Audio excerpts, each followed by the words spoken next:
Yo, what's up everyone? What's up PlayStation Nation? You are now tuned in to the What's Up PlayStation podcast. What's up? What it is, what it do? What's up?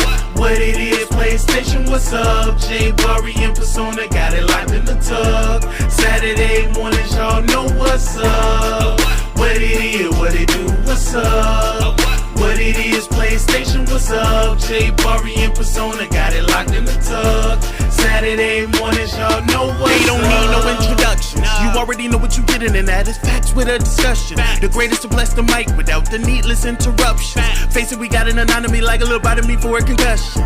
You know what's up, man. I mean it when I seen it, I was proud of these brothers. They entertain the people every week without cussing. And you don't ever hear the drama, they keep it clean on the podcast. Independent duo doing it big when they broadcast. Haters need to see them doing positive things. PlayStation Nation got you, ain't it obvious, man? We pulling up every week and showing love in the chat. Unlike these other channels, these guys are showing their back like, what's up?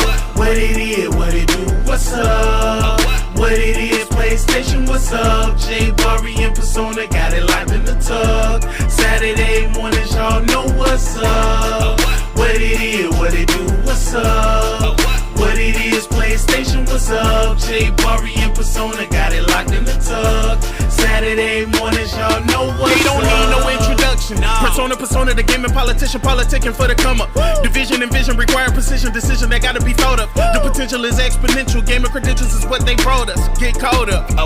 You know, Bari bring the passion when he's speaking from the heart. He the best lisp on YouTube, climbing up the charts. And when Persona speaks, he gon' tear the mic apart. Intellectually, of course, cause you know the boy's smart. They cover the news with integrity, so you know it's a must watch. Ain't no console war, just two brothers being a font.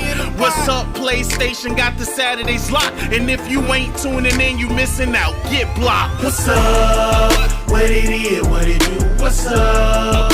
What it is, PlayStation, what's up? Jay Bari and Persona got it locked in the tub. Saturday mornings, y'all know what's up. What it is, what it do? What's up? What it is, PlayStation, what's up? Jay Bari and Persona got it locked in the tub. Saturday mornings, y'all know what's up. Yo, listen, man. I really do appreciate everyone that always comes through to rock out with me and Bari, man, on What's Up PlayStation podcast. A podcast by fans for the fans, or by the community for the community, I should say. Listen, man. For me, man, I'm gaming with Persona.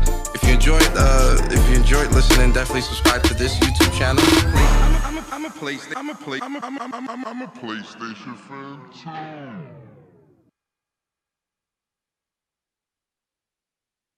Yo, what's up everyone? What's up PlayStation Nation? You are now tuned in to the What's Up PlayStation podcast. What's up? What it is, what it do? What's up? What it is, PlayStation, what's up? Jay Bari and Persona got it locked in the tub. Saturday mornings, y'all know what's up. What it is, what it do? What's up? What it is, PlayStation, what's up? Jay Bari and Persona got it locked in the tub. Saturday mornings, y'all know what's up. They don't need no introduction. You already know what you getting, and that is facts with a discussion. The greatest to bless the mic without the needless interruptions. Face it, we got an anatomy like a little bite of me for a concussion.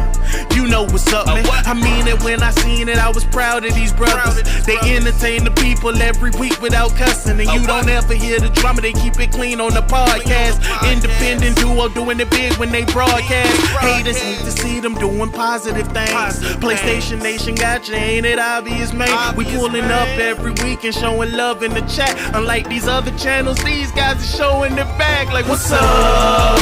What it is, what it do? What's up? What it is, PlayStation, what's up? Jay Bari and Persona got it locked in the tub. Saturday mornings, y'all know what's up. What it is, what it do? What's up? What it is, PlayStation, what's up? Jay Bari and Persona got it locked in the tub. Saturday mornings, y'all know what's up. They don't need no introduction. introduction. Persona, the gaming politician, politicking for the come up. Division and vision require precision, decision that gotta be thought of. The potential is exponential, gamer credentials is what they brought us. Get caught up. You know, Bari bring the passion when he's speaking from the heart. He the best lisp on YouTube, climbing up the charts. And when Persona speaks, he gon' tear the mic apart. Intellectually, of course, cause you know the boy's smart. They cover the news with integrity, so you know it's a must watch. Ain't no console war, just two brothers being a font. What's up, PlayStation got the Saturdays locked. And if you ain't tuning in, you missing out. Get blocked. What's up? What it is, what it do? What's up? What it is, PlayStation, what's up? Jay Bari and Persona got it locked in the tug. Saturday mornings, y'all know what's up. What it is, what it do? What's up? What it is, PlayStation, what's up? Jay Bari and Persona got it locked in the tug. Saturday mornings, y'all know what's up. Yo, listen, man. I really do appreciate everyone that always comes through to rock out with me and Bari, man, on What's Up PlayStation Podcast, a podcast by fans for the fans, or by the community for the community, I should say. Listen, man. For me, man, I'm gaming with Persona. If you enjoyed listening, definitely subscribe to this YouTube channel. I'm a PlayStation fan too.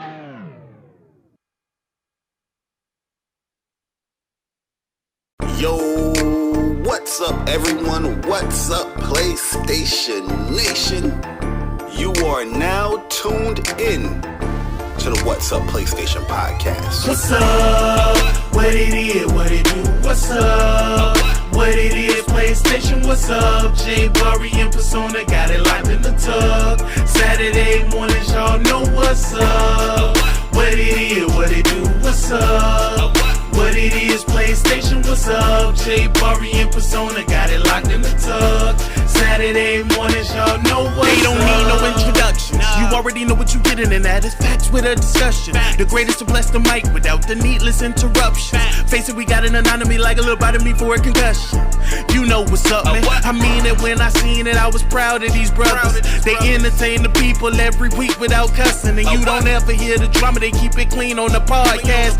Independent duo doing it big when they broadcast. Haters hate to see them doing positive things. PlayStation Nation got you, ain't it obvious, man? We pulling up every week and showing love in the chat. Unlike these other channels, these guys are showing their back like, what's up? What it is, what it do? What's up? What it is, PlayStation, what's up? Jay Bari and Persona got it locked in the tug. Saturday mornings, y'all know what's up. What it is, what it do? What's up? What it is, PlayStation, what's up? Jay Bari and Persona got it locked in the tug. Saturday mornings, y'all know what's up. They don't need no introduction. Persona, the gaming politician, politicking for the come up. Division and vision require precision, decision that gotta be thought of. The potential is exponential, gamer credentials is what they brought us. Get caught up. You know, Bari bring the passion when he's speaking from the heart. He the best lisp on YouTube, climbing up the charts. And when Persona speaks, he gon' tear the mic apart. Intellectually, of course, cause you know the boy's smart. They cover the news with integrity, so you know it's a must watch. Ain't no console war, just two brothers being a font. What's up, PlayStation got the Saturdays locked. And if you ain't tuning in, you missing out. Get blocked. What's up? What it is, what it do? What's up? What it is, PlayStation, what's up? Jay Bari and Persona got it locked in the tug. Saturday mornings, y'all know what's up. What it is, what it do? What's up? What it is, PlayStation, what's up? Jay Bari and Persona got it locked in the tug.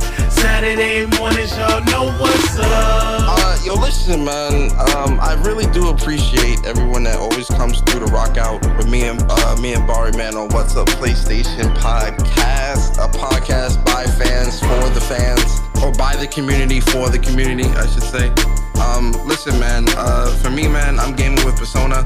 If you enjoyed listening, definitely subscribe to this YouTube channel. I'm a PlayStation fan too.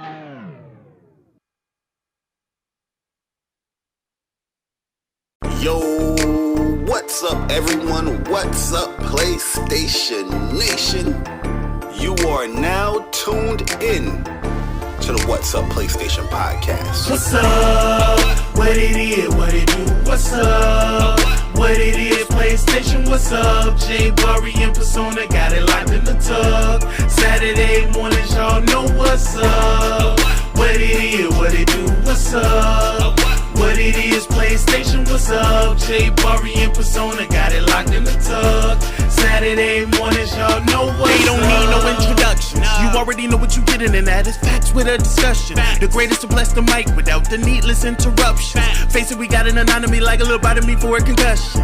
You know what's up, man. I mean it when I seen it. I was proud of these brothers. They entertain the people every week without cussing, and you don't ever hear the drama. They keep it clean on the podcast. Independent duo doing it big when they broadcast. Haters hate to see them doing positive things. PlayStation Nation got you, ain't it obvious, man? We pulling up every week and showing love in the chat. Unlike these other channels, these guys are showing it back. Like, what's up? What it is, what it do, what's up? What it is, PlayStation, what's up? Jay Bari and Persona got it locked in the tub. Saturday mornings, y'all know what's up. What it is, what it do, what's up? What it is, PlayStation, what's up? Jay Bari and Persona got it locked in the tub. Saturday mornings, y'all know what's up. They don't need no introduction. Persona, the gaming politician, politicking for the come up. Division and vision require precision, decision that gotta be thought of. The potential is exponential. Gaming credentials is what they brought us. Get caught up. You know, Bari bring the passion when he's speaking from the heart. He the best lisp on YouTube, climbing up the charts. And when Persona speaks, he gon' tear the mic apart. Intellectually, of course, cause you know the boy's smart. They cover the news with integrity, so you know it's a must watch. Ain't no console war, just two brothers being a font.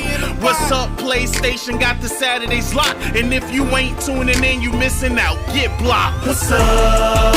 What it is, what it do, what's up?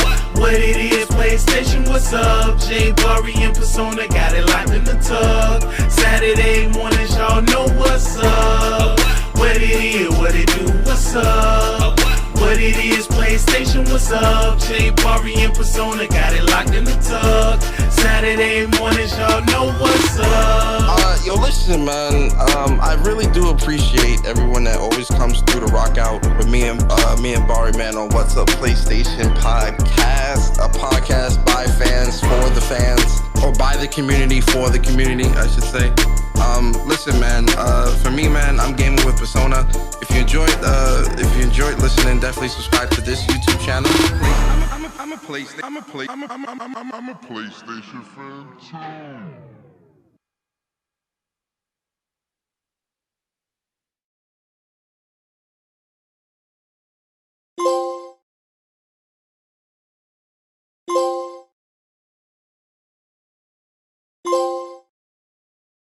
Yo, what is good, YouTube? What's up, PlayStation Nation?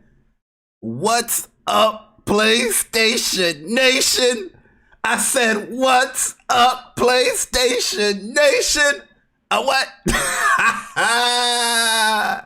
What is good, everybody, man? Welcome to another episode of the What's Up PlayStation Podcast, episode number 66. Yes, we are here, the first episode of 2022, and my goodness, me and Persona is so excited, and we just can't hide it. What is up, everybody, man? We appreciate everybody coming through. Did you guys enjoy the intro? What? Yo, shout out to my man SickHumorTV for hooking us up with the What's Up PlayStation intro, man. Dope song, and you know we had to bump that like heavy, you feel me? But for those people that are new to the podcast, we are a PlayStation-centric podcast where we talk about the latest, the greatest, the good, the bad, the ugly news of PlayStation. I am one of your hosts, Jay Bari, and I got the best list on YouTube, let me tell you. But What's Up PlayStation Podcast is a two-man crew, a two-man engine, it's a V8. And I'm brought to you by the other host, the host with the most, the king of queens, the Mr. Uncharted 4 multiplayer god, Gaming with Persona. Persona, what's good, bro? I'm a PlayStation fan. I'm a PlayStation fan too. I'm a PlayStation fan too. Yes, sir. What is good, YouTube? What is good, PlayStation Nation?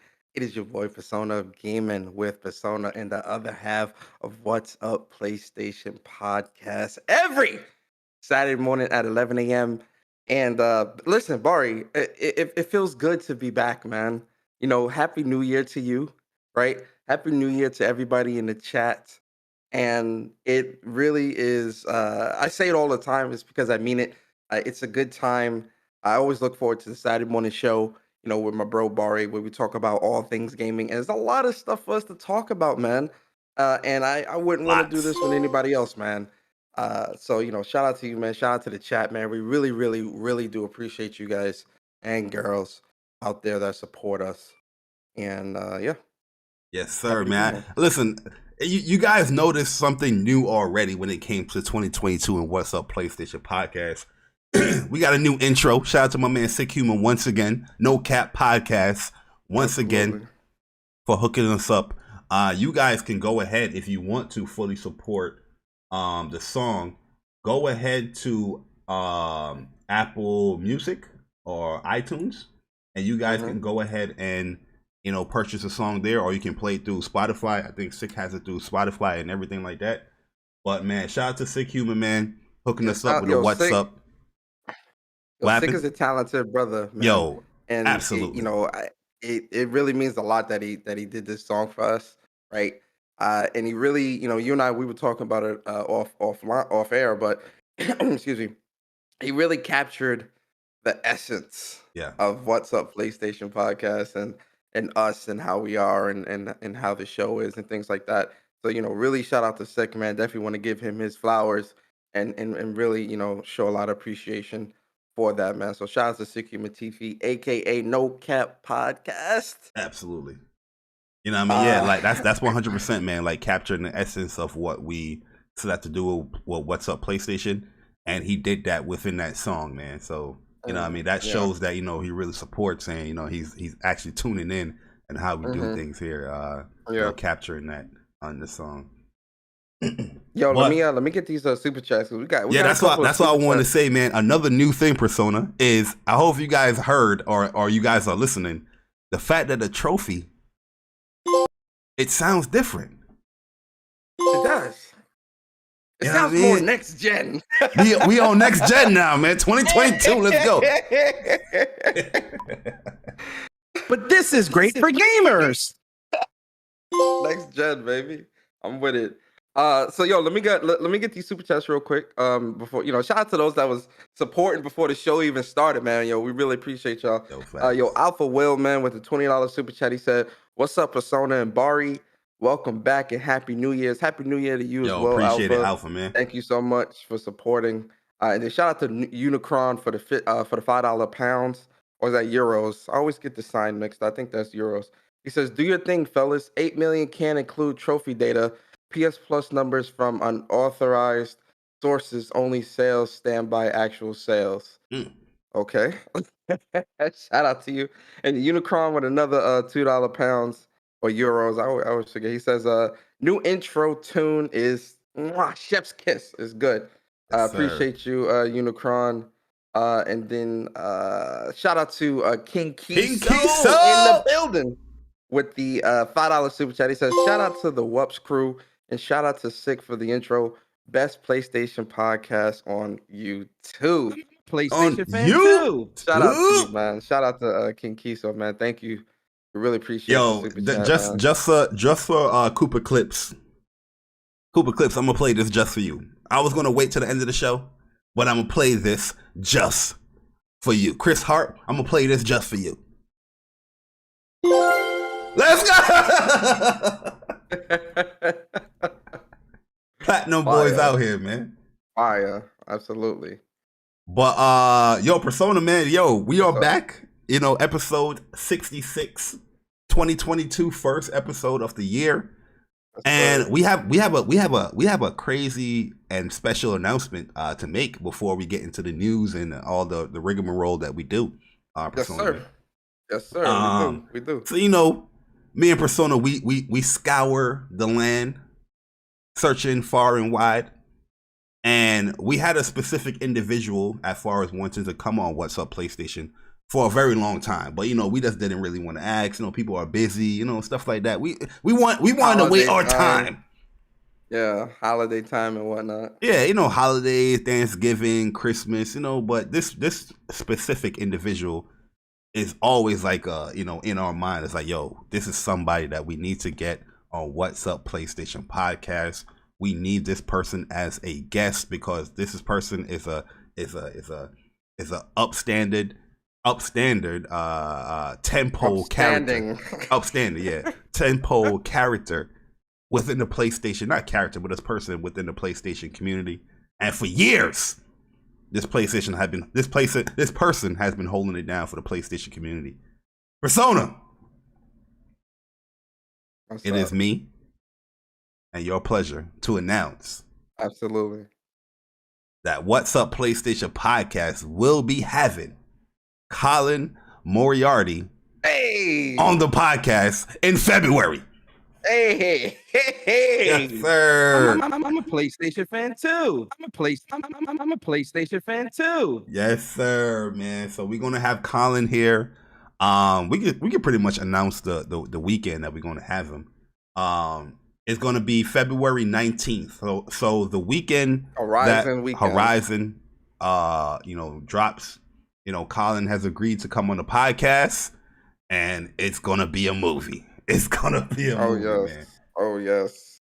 Because yeah, like at the end of the day, like into that Horizon talk and all that stuff, and you know, it's definitely a good thing to, you know, we had like a specific date that we hoped he would come through, and you know, he definitely was able to accommodate that. So we're really happy to have Colin coming through to the show in February, and you know, it's gonna be a good time for gamers, man. You know, it's a lot of great things dropping, so it's gonna make for a lot of good conversation, and you know, to have him on the show is gonna be great because, you know, I've been following Colin for a very long time, so I have a lot of respect.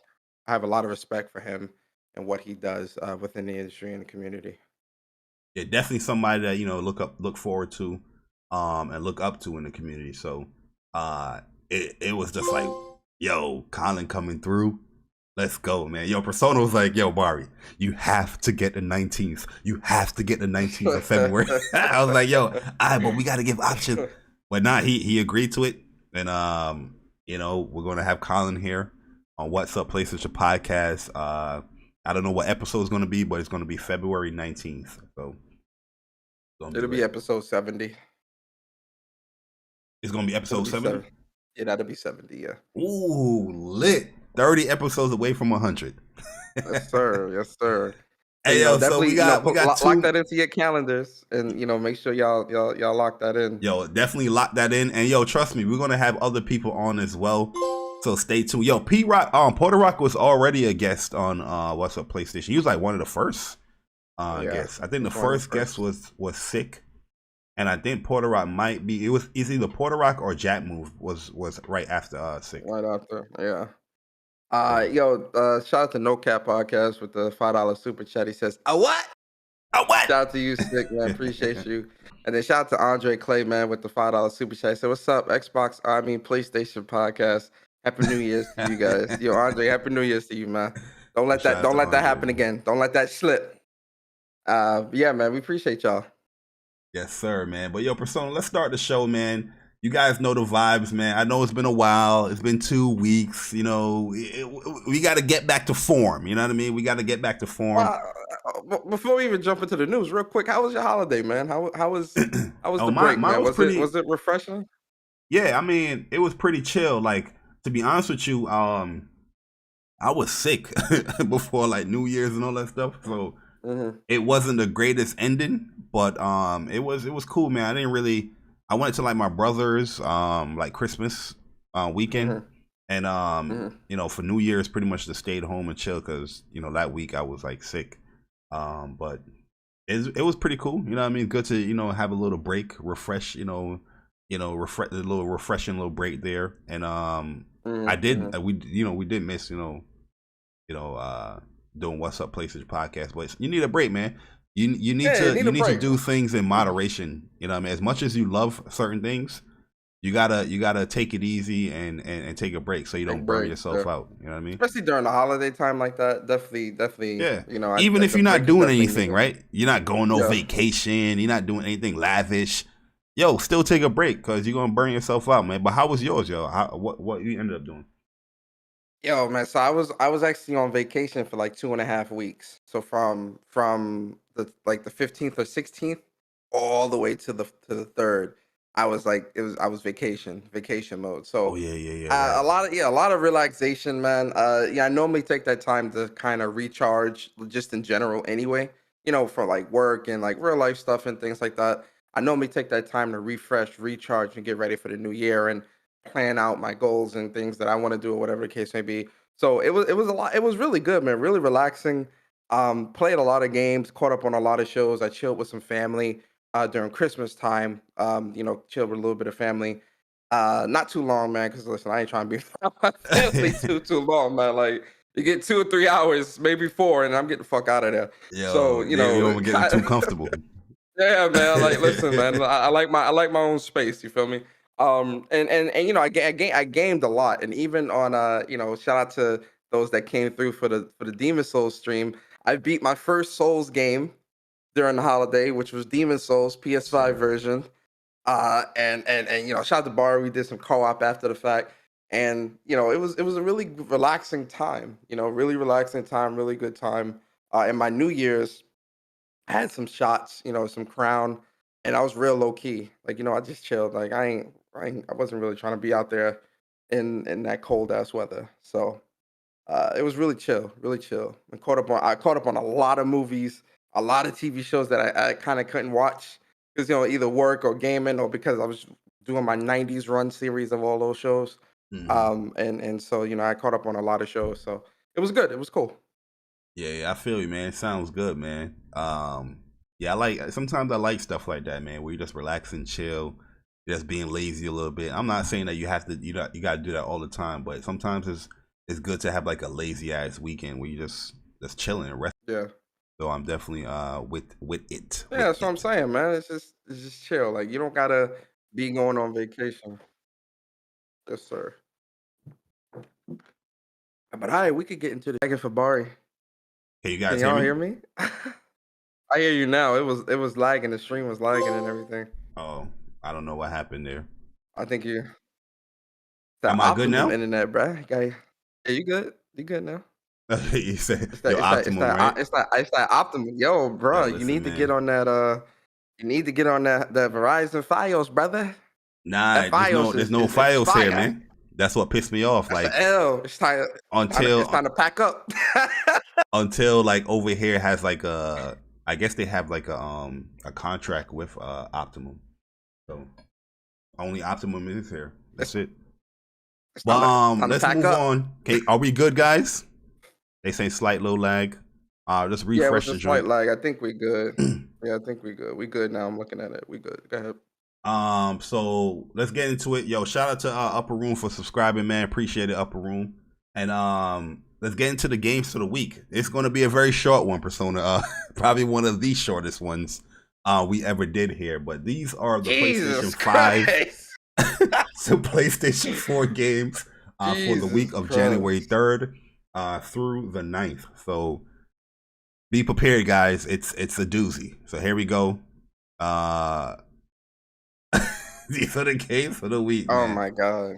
Oh my So the God. first game we have here is Breakneck City for the PlayStation 5 and 4. From what I'm hearing, this game is like an easy as like platinum game.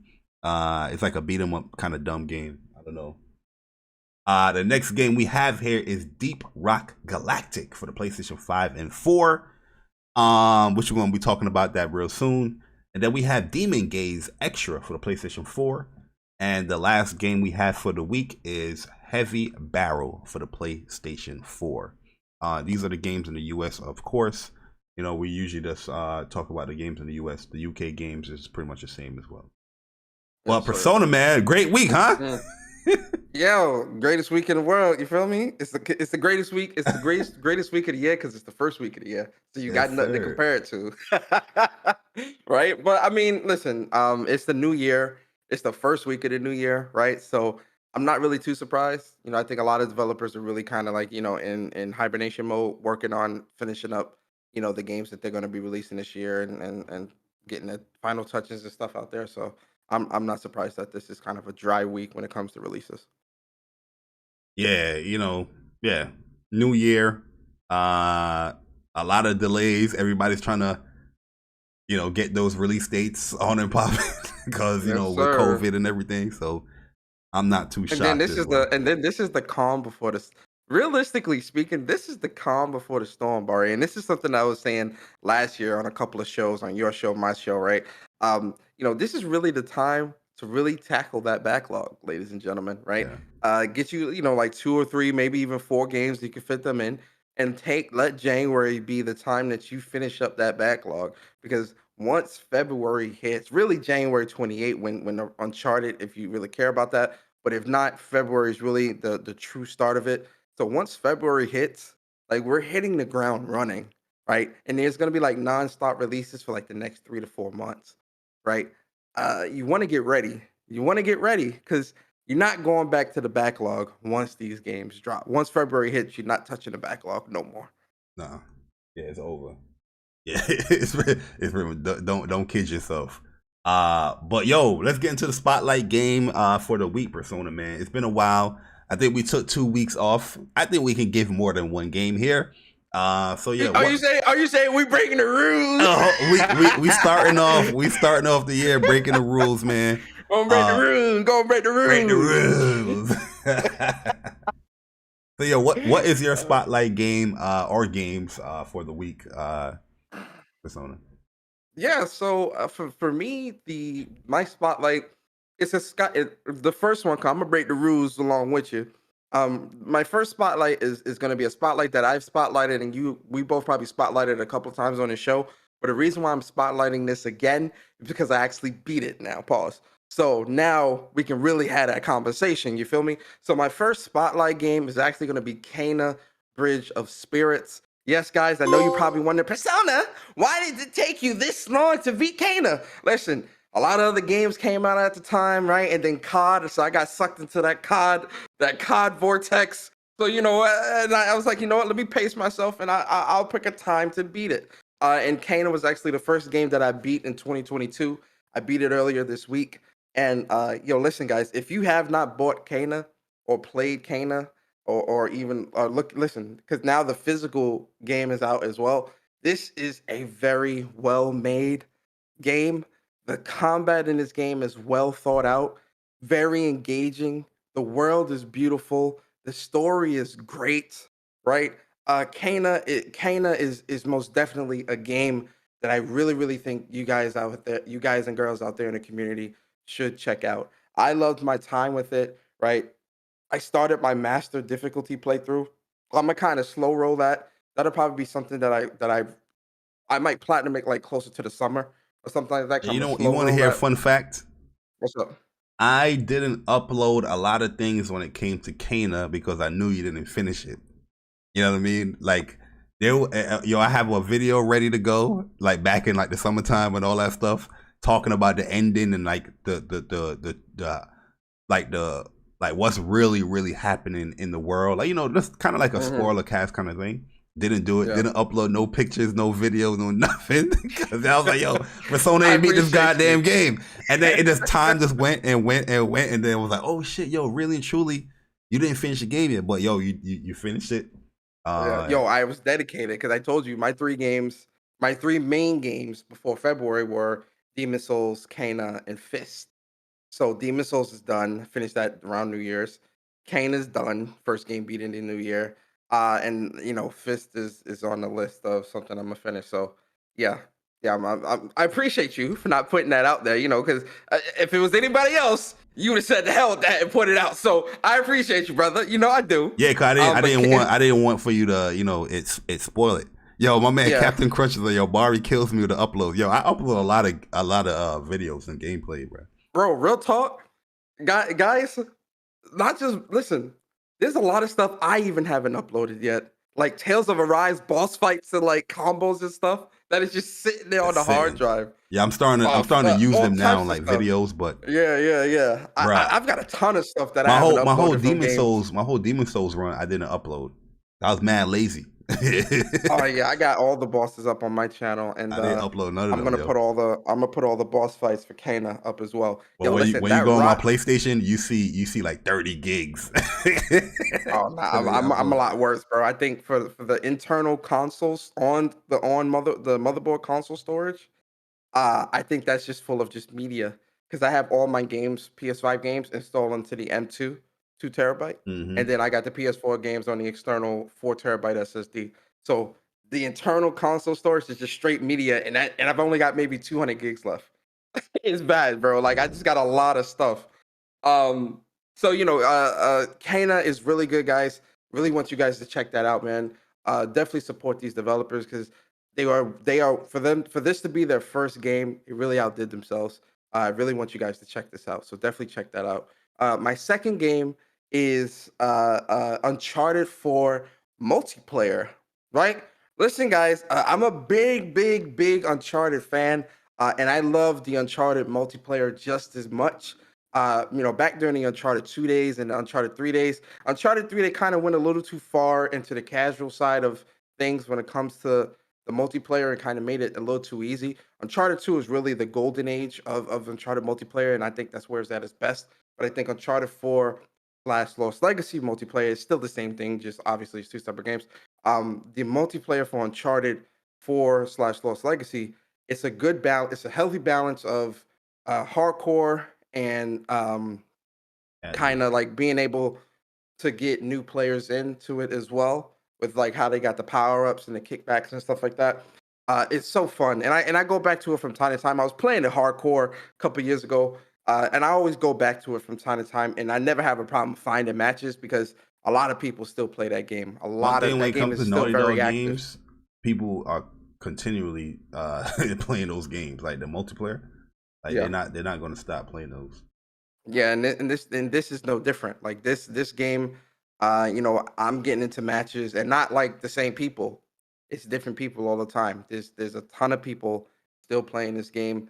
So if you have Uncharted 4 or Uncharted Lost Legacy, definitely check out that multiplayer. If you are, I think it's gonna be great. I think you'll enjoy it. I love it. It's third person, very fun. And so those are my two spotlights for this week. Oh yeah, I mean I enjoyed Uncharted 4 multiplayer. I haven't played it in a while, but I used to bust a lot of ass in that game. Absolutely. Very, very fun game, man. But for my spotlight game, I have two games I'm spotlighting. The first one is 12 minutes. So I finally started this game, 12 minutes. I had it on like Steam, played it there, but had like probably like one playthrough, and finally did it on PS5. And yeah, man, it's a very unique storytelling type game. It's one of those games where you're in this 12-minute loop and you just gotta continually play the game so you can figure out like any secrets that's going on with you and your wife and this I guess I'm gonna say I'm gonna say cop. I don't want to spoil anything, so I'm gonna say cop. But so I beat it like 3 times so far. I'm pretty sure I gotta play it more times to get like every single ending and get like the true meaning of the game.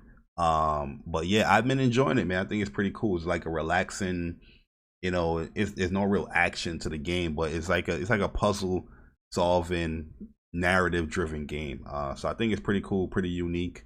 And I've been enjoying, playing it on the controller. The control's still a little, but it's all right. It's all right. It runs great on PS5, and the voice cast, amazing, man. It's amazing. So I think a lot of people that play that game will enjoy it, and we can definitely, when we complete it, we can talk about the story and whatnot. Like, oh, this is pretty deep, you know what I mean? But because it goes there. So far from what I've played. And the second game, Persona, is a shocker. It's a shocker. You will never guess this one. It is a PlayStation 4 game called Asterix and Obelix Slap 'em All. So it's a beat 'em up. Is that one of them quick platinum games? Nah, it's not a quick game, but it's a side scrolling beat 'em up game, where you play as Asterix, and then you can have another player play as Obelix, and it's pretty fun, yo. It's a pretty fun game. I was playing it with my nieces and nephews. It's just a random buy that I bought throughout the holiday, and I was like, you know what? Let me buy this game. The art style is amazing. It looks great. It plays good. The combos are pretty simple, but it's very fun. Like, they throw a lot of bad guys at you, and it's just one of those games that's like a Muso 2D type game, because they throw a lot of bad guys at you. When it comes to co-op, you kind of you're sharing the health. So not sharing the health, each person has their own health, but you're sharing your life. So if your partner dies, you're gonna start the whole game over, or start the whole stage over. No. So yo, it's challenging, but it's fun as hell. And like the art style of the game is cool, yo. The art style is like hand drawn art style, like one of those old school cartoons that we used to read in the newspaper. It looks really good, man. I'm telling you guys, the gameplay is pretty good as well. The sound, the voiceovers it's a very good game, man. I think a lot of people will enjoy it, and if you enjoy those like 2D beat 'em up games, those side scrolling games, I think you'll have a good time here with Asterix and Obelix. Slap them all, and that's what you're pretty much doing. You're pretty much slapping them up. Why you say like that? That's the name of the game, yo. I know the way you said it, man. It's just funny, like Asterix and Obelix. Yo, yeah, because when you boot the game up, that's they emphasize on it. They're like slap them all. Like, it's mad funny as hell, yo. You know what I mean? But yeah, I like the game a lot. It's pretty cool. I think a lot of people, if I think the game it's pretty costly though. I think it was like $30 if I'm mistaken. I think it was like $30. I was like, damn, it's only couch co-op, no online co-op. I don't think it's online co-op. It's only couch co-op. Yeah, I'm not too sure on that though. I'm not too sure on that. But from what I remember, because I haven't played in like a week, I was playing it with like my nieces and nephews. I think it is couch co-op, but we can look that up just to make sure. Okay. But yeah, those are the spotlight games for the week, guys. If you guys have any games you guys want to suggest, write it in the chat. Let us know, and we'll try and check it out as well. Let's get on into the news, Persona, man. Let's get on to the news. You know what I mean? News, because we have some big news this week. Yes, sir. Very big news this week. What's up? A lot of good stuff this week. Yeah, man. I'm actually, for this to be the first week of the new year, this turned out to be a phenomenal week. News, bro. It is phenomenal. I'm like, Bari got a good week. I'm about to have a terrible week next week. Let me tell you something about life, bro. Because as we on vacation chilling, I was, messaging myself and, putting the outline as far as like, topics and news throughout the week. But just after this week, I was like, you know what? We ain't gotta talk about that. We ain't gotta talk about it, because it was so much checking stuff off. Yup. Yeah, it was so much news. I was like, I had to omit stuff. I was like, yeah. But starting off the week, man, starting off the news here, guys, we have our PlayStation Plus games for January, where we got Deep Rock Galactic, Persona 5 Strikers, and Dirt 5. So yeah, Persona, what do you think about the first PlayStation Plus games for 2022, man? Good start, okay start, bad start? Honestly, I think this is a solid month, because P5 Strikers is a good get. That's a very, very good get, right? It's a very well-made Muso style game, right? So it's not like, Muso style games tend to have that same style of like how it plays. With Persona 5 Strikers, and it's made in collaboration with Toei Techno. They actually really worked with the Persona team to make sure that this game had maintained that Persona essence. So with P5 Strikers, yes, it's that Muso style game, but it's still Persona. It's still that Persona at heart, and you're gonna get that here. And that's a very, very great game that I think you guys are gonna love. Deep Rock Galactic. I watched some gameplay of this. It looks cool. It looks like something that I would enjoy playing with friends.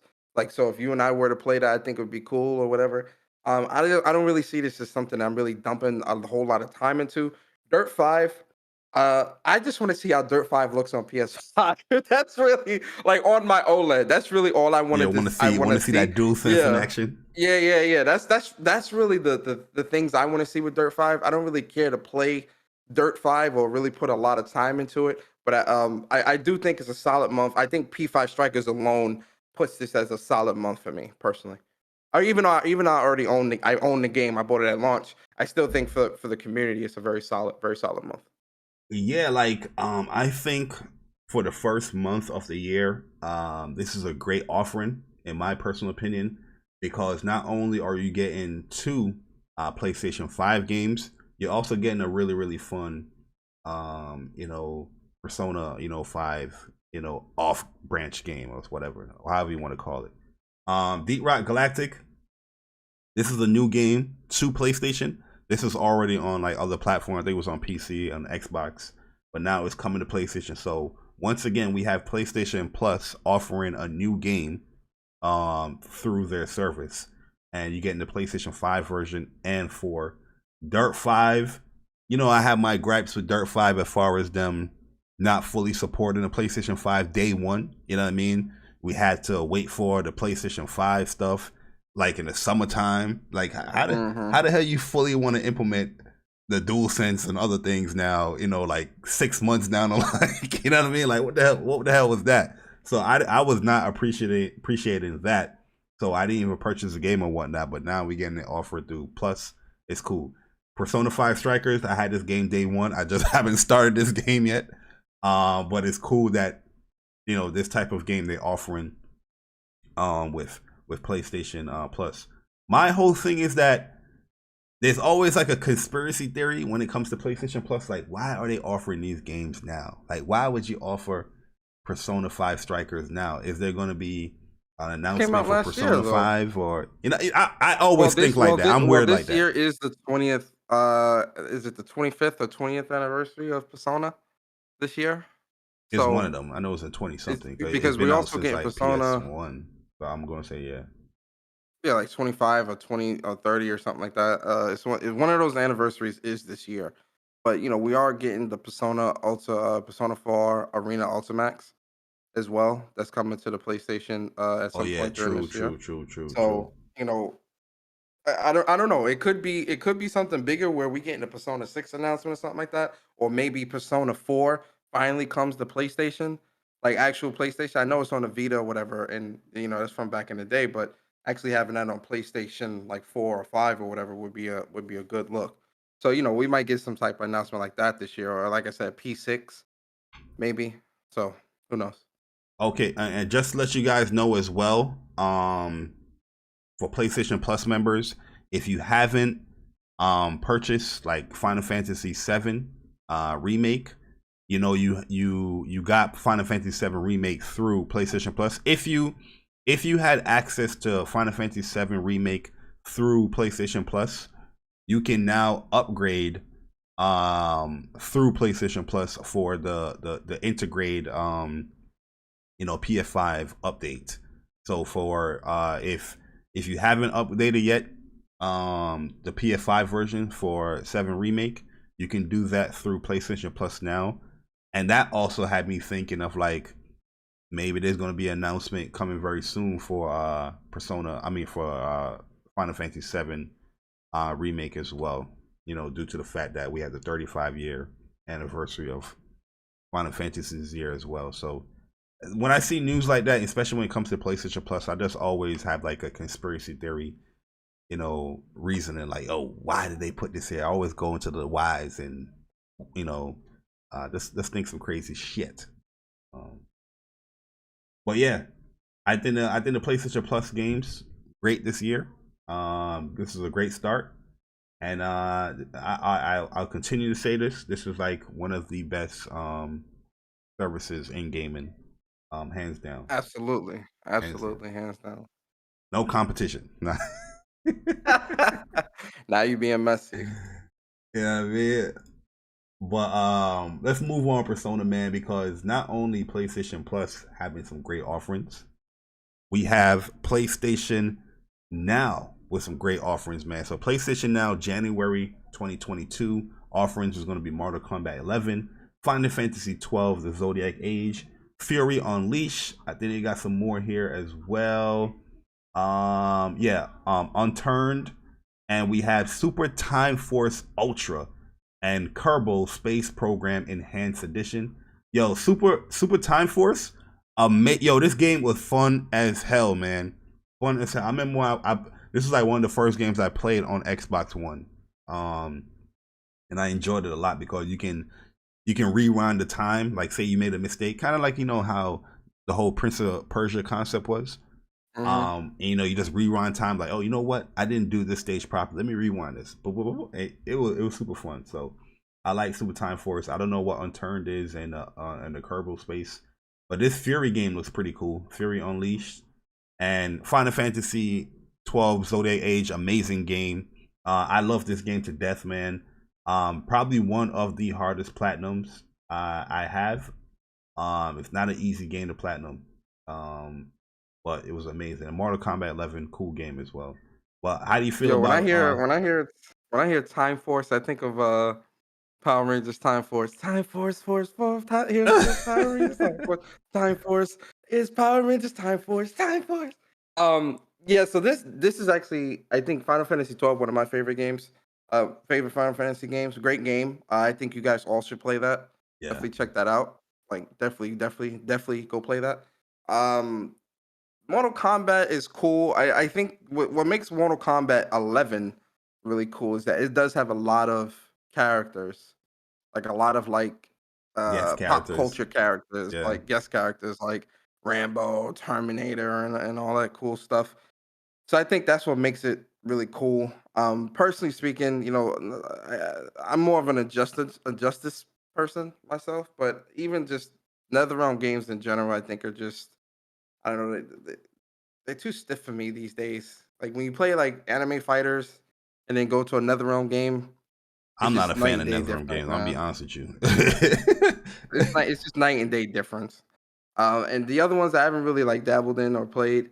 So, you know, it's good to see those indies here. So, you know, definitely check those out if you got PS Now. Yeah, man, you got two strong followings. I mean, two strong, you know, starts to the year. When it comes to both PlayStation Plus and PS Now. So, like, yeah, like I think the top game to play here, if you haven't played Final Fantasy 12, definitely go and play a game. It's an amazing game. Very, very deep game with the Gambit systems. Gambit system is so advanced. It was so ahead of its time back then, and even now with some like revisions that they did to the job system and all that. It really, Final Fantasy 12 really is a great game because you can really like set that Gambit system up to where you don't have to fight. Like you fight, but you ain't got to press no buttons. You can just straight up. You can just straight up put the controller down and just watch them do everything from healing to all of it, man. It's amazing. Definitely great. Some of the best boss fights as well. I like they paying homage to like older Final Fantasy games with some of the boss fights and espers. So really fun game. I don't think the story is like one of the strongest. Characters are great, but you know me, when it comes to like main protagonists, I don't like them to be like third wheels. I like them to be a really big integral part of the story. But the main protagonist in this game is not like the biggest integral part of the story. That's doing my only gripe. But gameplay and everything else, amazing. Yeah. But, shout out to Viper Reap for your $5 super chat, man. He says, Final Fantasy 12 introduced gambits to me, and I always made some type of bad loop with them where it never did what I wanted. LOL. Yeah, it's very specific, the gambits. Like even down to the sub menus of a specific gambit, right? It's very, very, very, very specific. So there's a lot of you gotta make sure spend hours in there, man. Yeah, you gotta make sure where you're placing like your specific gambit. Like if you have like because certain gambits will oversee each other or override each other. So you just got to be very specific on where you want to place them. So you know, if one triggers at 50%, but you also have another one that trigger at 60% ahead of it, that 50% one might not trigger. You know what I mean? So you gotta be really careful. Like I think I got a video breaking down that whole gambit system. I got a few videos on Final Fantasy 12. I don't know if I have them public though, because it's been a while. But let's move on, Persona, man, because PlayStation is all about innovation. Persona, do you agree or disagree? I agree 100%. Whoa! Are you trying to say that you're a yes man? Not a yes man, but you know, someone else might disagree. You know, someone of a political. Whoa! Well, listen. This is the first podcast of the year. Listen, put that man on mute.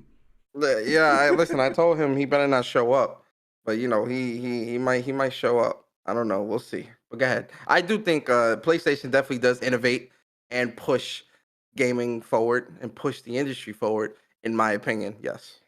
Yo, one of the funniest things during CES is PlayStation officially announcing PlayStation VR2, like the name.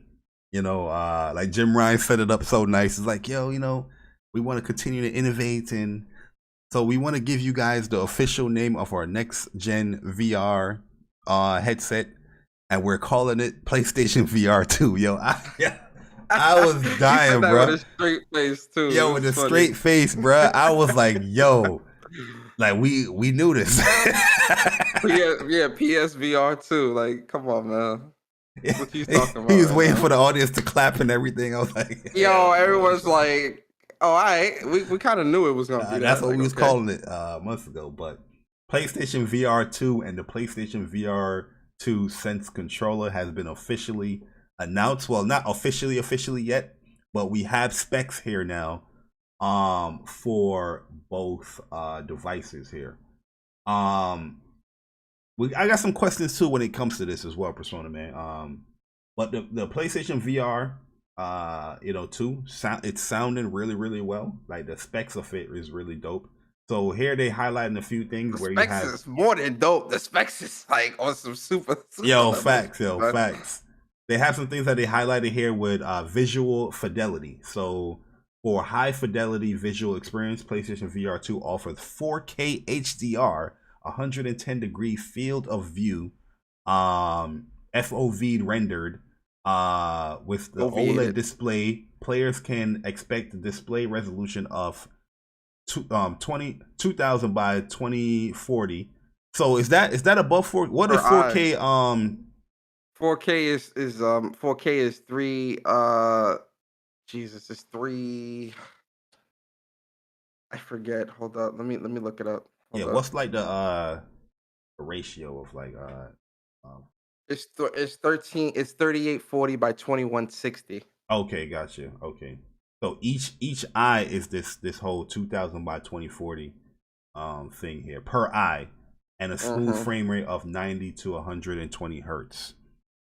So yeah, so this is amazing already off the rip, man. The fact that they're doing an OLED display, I'm like, yo, they going deep like OLED the VR. Alone. I mean, like when the Vita first came out. I was gonna say that OLED alone is high. Like that's high end. OLEDs are, you know, because the OLED is a much better screen than an LCD. Oh, 100%. You're gonna see like the true colors and all that. True blacks, man. You can take a picture of your TV and not see the little ghosting and the white in the background. Yep. So the headset based controller tracking. So they saying that the headset is going to have 4 cameras to track you. With this headset, they're offering the new sensory features with a 3D audio. What they also said that there's going to be vibrations on that goddamn headset, Persona. How you feel about that, first of all? Like, say you getting shot and you feel that joint on your head, like like it's buzzing. I don't know. I think I'm gonna turn that shit off, man. To be honest, that might get turned off. I'll keep it on at first to kind of see if I like it or not. But I can almost test it out. Guarantee it's gonna. I can almost guarantee that's gonna get turned off on me. Yeah, if it's like a fast paced action game, that might have to be turned off. I'm a rock with it, like, you know, if it's like a single player type thing, but just to test it out, like, oh, okay, it's great. I hope they release something like Rigs. Yo, Too. I want a Rigs too, man. Real Yeah, talk. Rigs too. I love Rigs the was hell out of such that a game, man. great game, bro. Bro, that Yo, was one of the best like competitive VR games. I facts. love Rigs so much. The way man. how that Rigs game was set great. up, they set it up like a real league, that you're in a real league and like you're having like a season that you can check your schedules, you can recruit people. Yo, it was dope as hell. The way like with it being in VR like that, the way you jumped and all around, like yo, it felt like you was on a roller coaster, bro. It was so great. It was so great, man. I missed that game, man. That was a really fun game. And eye tracking as well.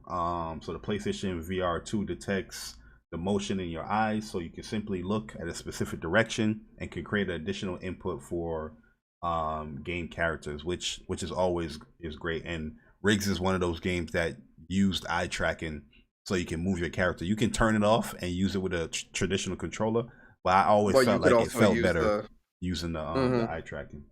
Yep. And you know, they already spoke about the whole Sense controller. This guy already spoke about, but now we got the official specs of the controller. So here are the specs of the VR2. So yeah, they going all out, man. You know what I mean? 90 hertz is the minimum, up to 120 hertz. The lens separation is now adjustable, which is cool. The field of view is 110 degrees. So you have your sensors here, your motion sensor, your 6-axis motion sensor system, gyroscope, 3-axis accelerometer, attachment sensor, so IR proximity sensor. So they got the 4 cameras in the headset, controller, tracking IR camera for eye tracking per eye, feedback of vibration on the headset, and this is only going to take one cord. So the connection is going to be USB Type C in there.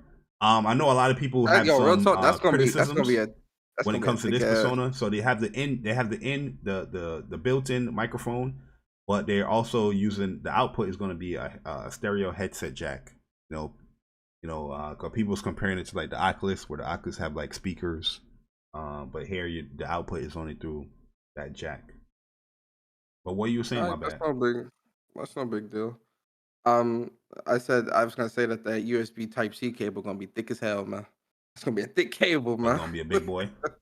Yo, as long as it's just like one, because that's all I wanted. With USB-C, well, the good thing about USB Type C is data transfer rates for USB-C is much better than USB-A or B. So that's a good thing. And it's funny too, because if you look at the front of your PlayStation 5, I always wondered, why would you give me a USB Type C like in front? I always wondered why was that there, but the charging cable for the PlayStation DualSense is USB Type A to USB-C.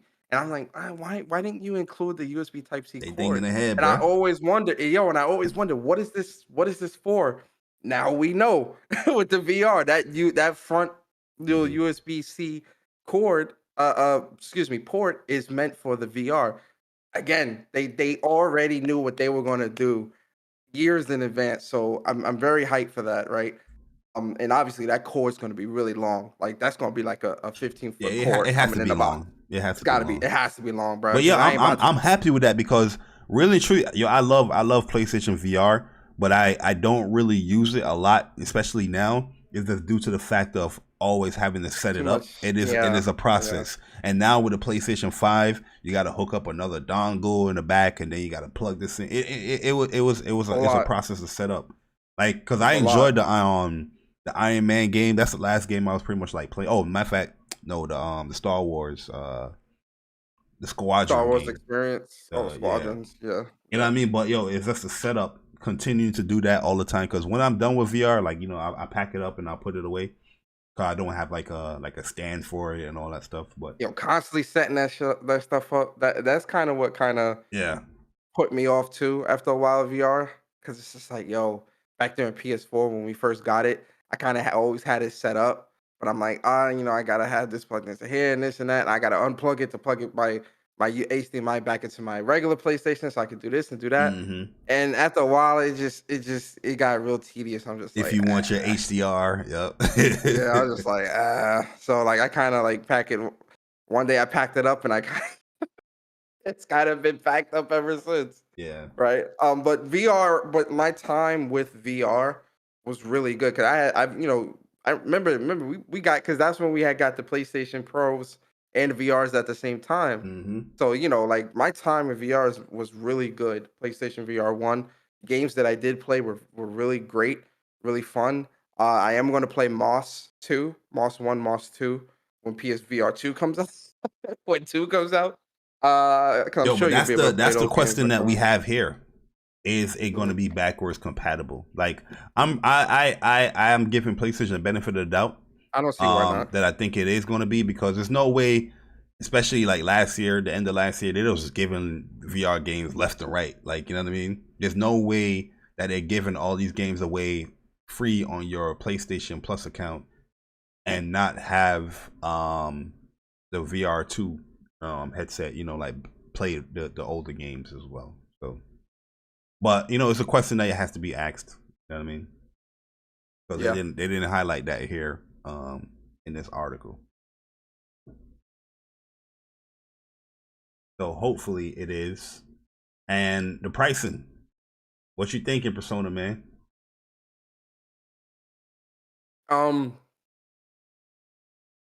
Well, one thing I think people need to understand is that, PlayStation VR is an enthusiast level device. It's not really something that is meant for everyone. Kind of like how Elite controllers and scuff controls and all that stuff. That's enthusiast stuff.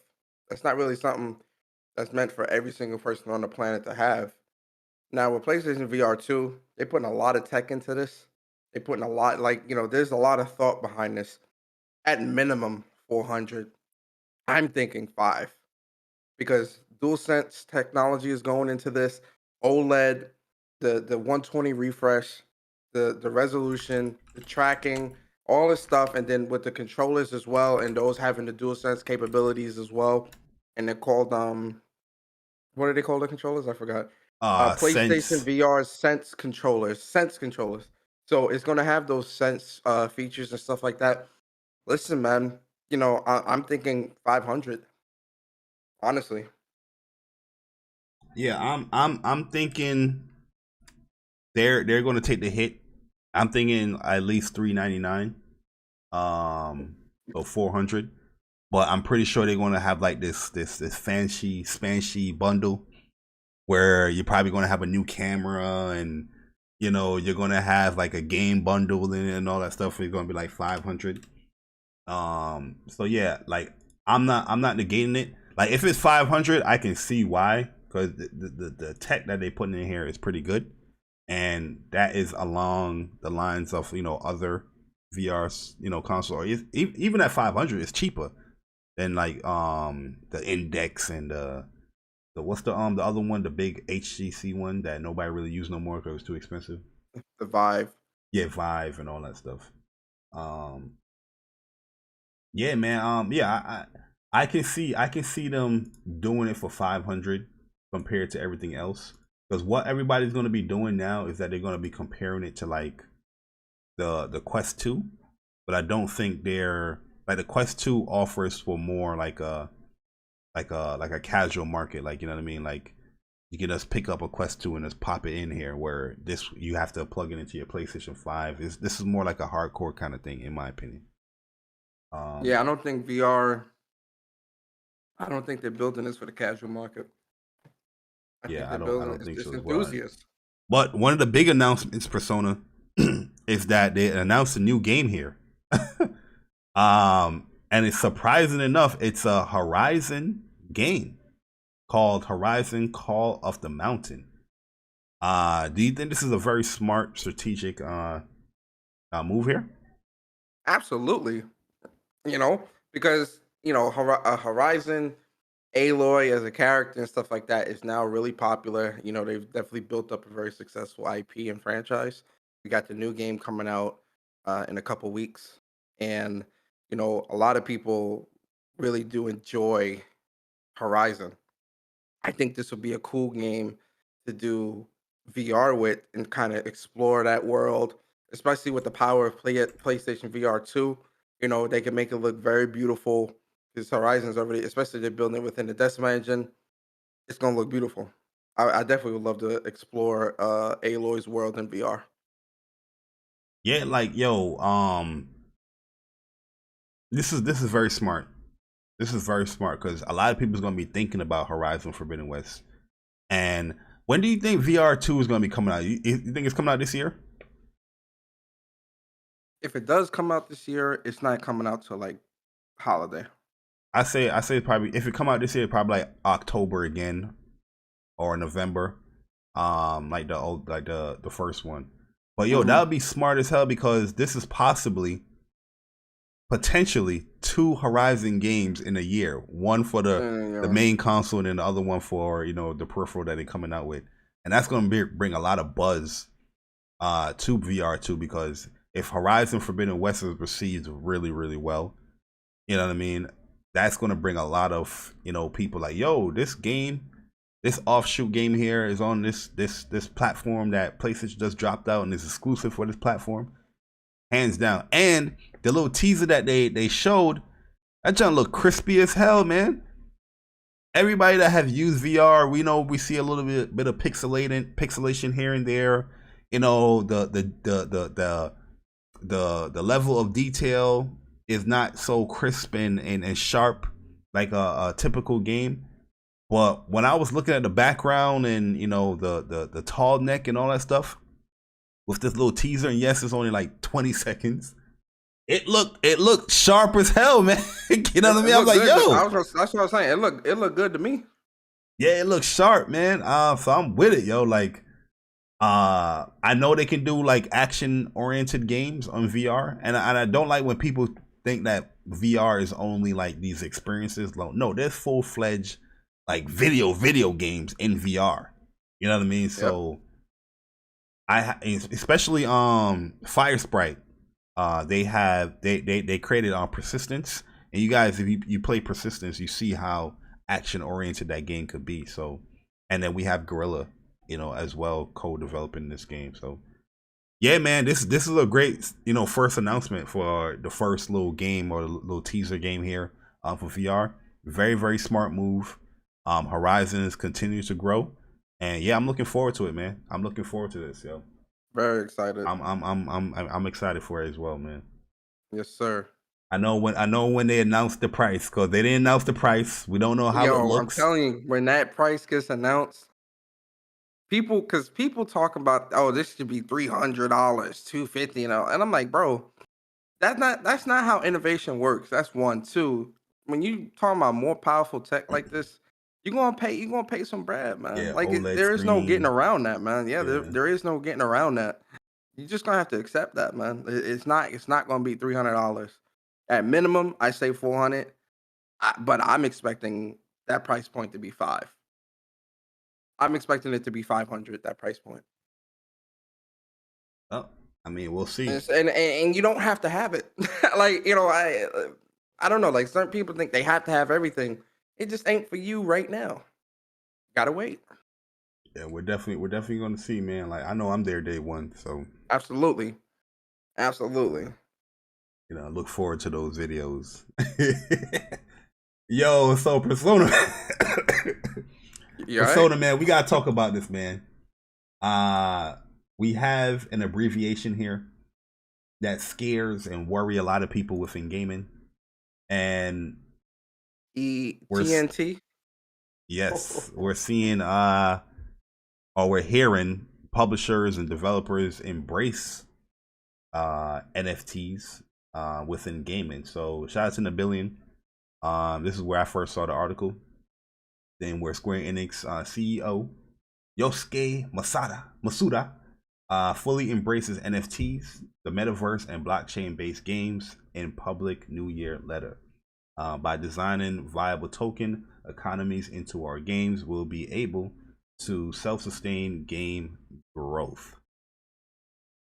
You know, we're not gonna go too long on this stuff because there's still a lot of things that I would like to research about NFTs. I have a general gist on you know, what it is and what it stands for and what it can bring towards gaming.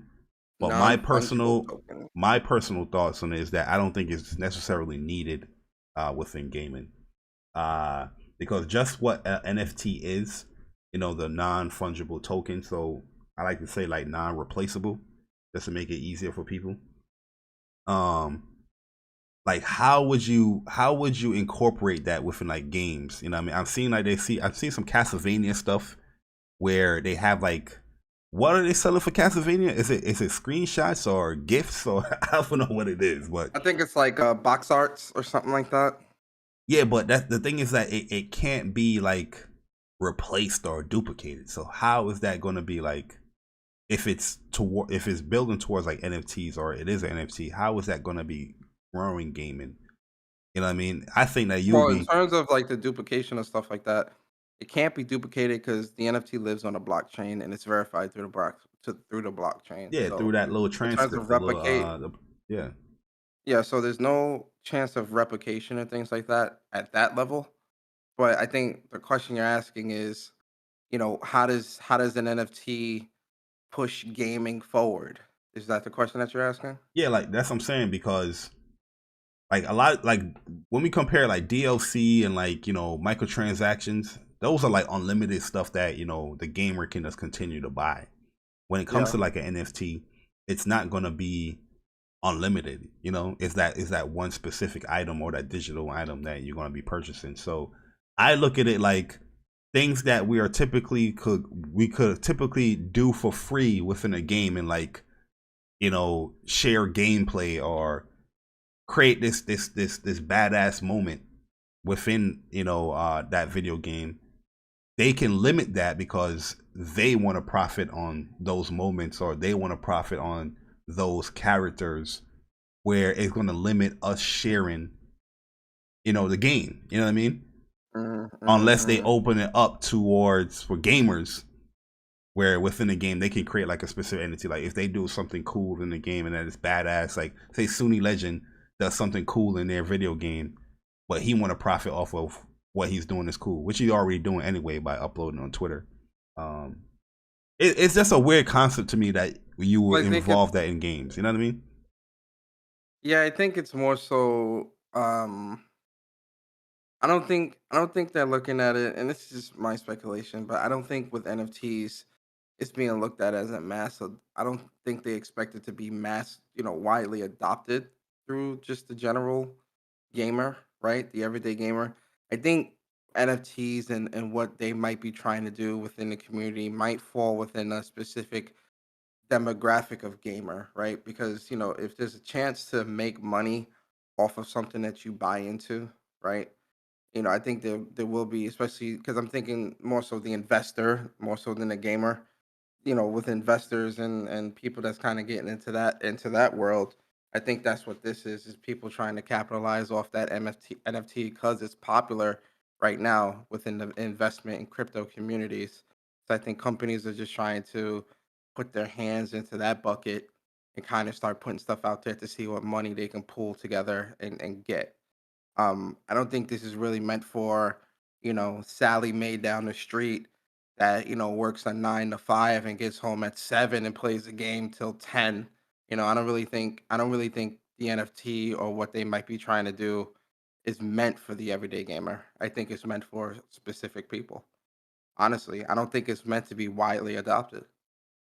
Yeah, I mean NFTs right now is not like a widely adopted thing, because majority of like what is being sold and purchased is like thousands upon hundreds of thousands of dollars. Like motherfuckers is selling the first ever tweet for like $600 or $300,000. You know, you know what I mean? Like, yeah, it's like a the lot of typical people person ain't really doing that. don't got that. Yeah, I know. Or they don't got that type of spread. You get what I'm saying? So it's Yeah. like, you know, where does the everyday gamer get their start in NFTs? That's the part where I still don't understand, right? Not even from just the NFT of what the president of Square is saying, but I think just in general in terms of gaming NFTs, where does someone start? There is no really clear and concise, you know, like here's the start, right? And I think probably that's because there's not enough companies doing it as of yet. But I don't know. I just the gamer in me is just like, how does this make and like I'm asking the same questions as you. Like, how does this make gaming better? How does this Yeah. make game development better? Like It's those are the not questions to I'm push asking. gaming development or gaming better. It's to make gaming more profitable. Like the only thing I look at it beneficial for is not us the consumer. Yeah, we could probably get some cool stuff from it, but it's more so like it's more so for the Profitability. creator, like the creator, like yo, Yeah, the creator. Yeah, and see, but that's the thing. If a dev's trying to get their ducats, trying to get their coins and whatnot, I really don't see an issue with that, right? Because there's people within this community that's always talking about how developers need to get their just dues and they need to make their money and blah blah blah.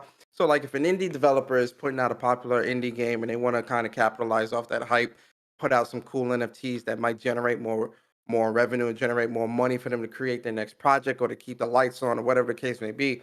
I don't see that as an issue. The part that I'm looking at it from, and then again, I'm looking at this through my gamer eyes and not necessarily through my investor brain.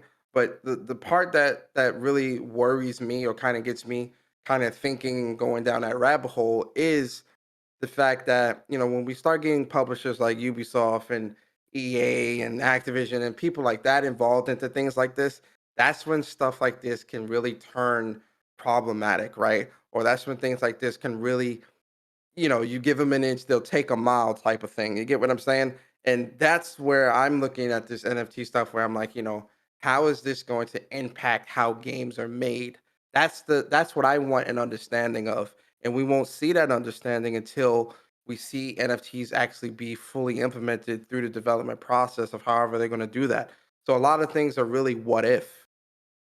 Yeah, I mean, yeah, because what this whole little letter from Square Enix president is pretty much talking about the potential of it. There's no guarantees or whatnot, but it looked like they're gonna test it out. Yeah. I personally will look at something like this like, okay, you want to test this stuff out, but test this stuff out like with your mobile stuff, or I'm seeing this man attach single player and multiplayer. That's the part where I'm just like, oh, Yeah, it's like, you know what I mean? like, But yo, huh? use What that you mobile talking platform about? and all those mobile games that you're putting in there. Like, yeah, you test it out with that bullshit. But don't come over here talking about Final Fantasy 16. Oh, you got that cool moment? Yo, listen. You can't Yo, upload that. We leave trying to my sell Final that. Fantasy 16 alone, bruh. They better not touch my Final Fantasy 16 with That's the this. thing that I look at is like it can limit how we share games because the creator, the developer, the publisher want to profit off of those moments or those things within the game. Yeah. But I mean, we'll see. We'll definitely see. Like, I'm not gonna spell doom and gloom right now, but I do have my eyebrow up, looking with suspicion. You know what I mean? Like, okay, don't go crazy. But yeah, also I wanted to say shout out to Guap, because when we was talking about the whole PSVR 2 thing, Guapzilla, he said the Arizona Sunshine dev confirmed their game is backwards compatible and they're going to go back and optimize it for PlayStation VR2. So, Look at God. so shout out to Guap on that information there. You know what I mean, which is cool. Look at God. Yo, listen, I get it. Listen, when it comes to making money, listen, definitely get your ducats. If it's gonna make gamers rich, cool. But and I've said this a couple times, not just about NFTs, but just in general. Um, Everyone not gonna get that. Some people gonna miss the boat, or some people ain't gonna be able to get on that boat. You feel me? What's that process look like? Right? I think that's what needs to be clear and concise. What does that process look like? And getting rich or being wealthy, I would much rather be wealthy than rich. But making some money off of this, I'm all for that. Um, but I'm still also through my gamer brain, the gamer side of me, I'm also still looking at it as, how does this change how games are developed? Yep. If at all. Like, it's not me saying that it will, it's me asking a question of how or if it will, right? We don't know. We don't know. We don't know. But you know, one thing we do know, or we don't know yet. Persona, you know, we talking about SquareEnix right now. And we saw a rumor come up that Final Fantasy games may not release on Xbox consoles this generation. Square Enix is keen to keep releasing every game on PC, though. Rumor. So the rumor is going out that, you know, PlayStation is pretty much locking up these, you know, Final Fantasy IPs and, you know, Square Enix games to their platform for the foreseeable future.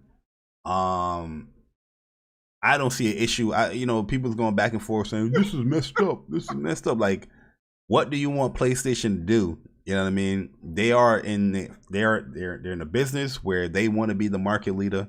They want to sustain being the market leader, and they got to keep, you know, consumers buying into the platform. So you create these incentives, and Square Enix games and Final Fantasy is pretty synonymous with PlayStation. So I don't really see like a big deal of, you know, this stuff going on. We already see it kind of. We see it we see it with like Final Fantasy 16. We see it with Forspoken, but Strangers of Paradise Final Fantasy is going to be on all platforms. So, you know. I see a big deal, Mr. Jay Bari. I see a big deal, a very big deal. Because this is the anti-consumer practices that I keep trying to talk to you about, Mr. Jay Bari, but you won't listen. You won't listen to me, Mr. Jay Bari. I tried to explain to you time and time again. We cannot be anti-consumer when it comes to gaming. Gaming is meant to be enjoyed on all platforms, Mr. Jay Bari. Mr. Gaming Politician. No, you're gonna let me finish today, Mr. Jay Bari. What is the last Final Fantasy game that you have completed? I don't want to talk about that. We're talking about how Final Fantasy and Square is talking about keeping games away from other people, other consumers on other platforms. That is not fair. That is anti-consumer, Mr. Jay Bari, and I'm sick and tired of it. Okay? We deserve those games just like you do. Regardless if only 5 people are buying them, we should get them. Okay? Final Fantasy 16 should be on the other platforms. Okay? Final Fantasy 14 should be on the other platforms. Forspoken should be on the other platforms, Mr. Jay Bari. I'm getting sick and tired of this from these companies disrespecting other players. Do you have a PlayStation 5, Mr. Gaming Politician? I shouldn't have to buy a PlayStation 5 to play these games. They should be everywhere. Do you have an Xbox, Mr. Gaming Politician? Yes. Yes, I do. Did you play Final Fantasy 7, Final Fantasy 8, Final Fantasy 9, Final Fantasy 10, Final Fantasy 12 on your Xbox, Mr. Gaming Politician? Those games are old. I want to play the new stuff. Well, if you want to play the new stuff, Mr. Gaming Politician, I highly recommend you trying your hardest to get a PlayStation 5. No, so you can be in the loop. Unacceptable. Unacceptable. I shouldn't have to go out and spend another $500 on a console just to play 1 or 2 games. That's just not, that is so anti-consumer. And then the talks of people wanting a PlayStation to buy Square, why would you take an entire publisher off the market like so that? If it was the other way around, would you be okay with that, Mr. Game Politician? Listen, Microsoft is trying to compete. Yo, mute this man, Mike. Yo. Hey, yo, my fault, man. I had mute to go Mike, to the bathroom. Man. You let him snuck on in real quick. My fault, man. I had ran to the bathroom real quick and he grabbed the mic. That's my fault.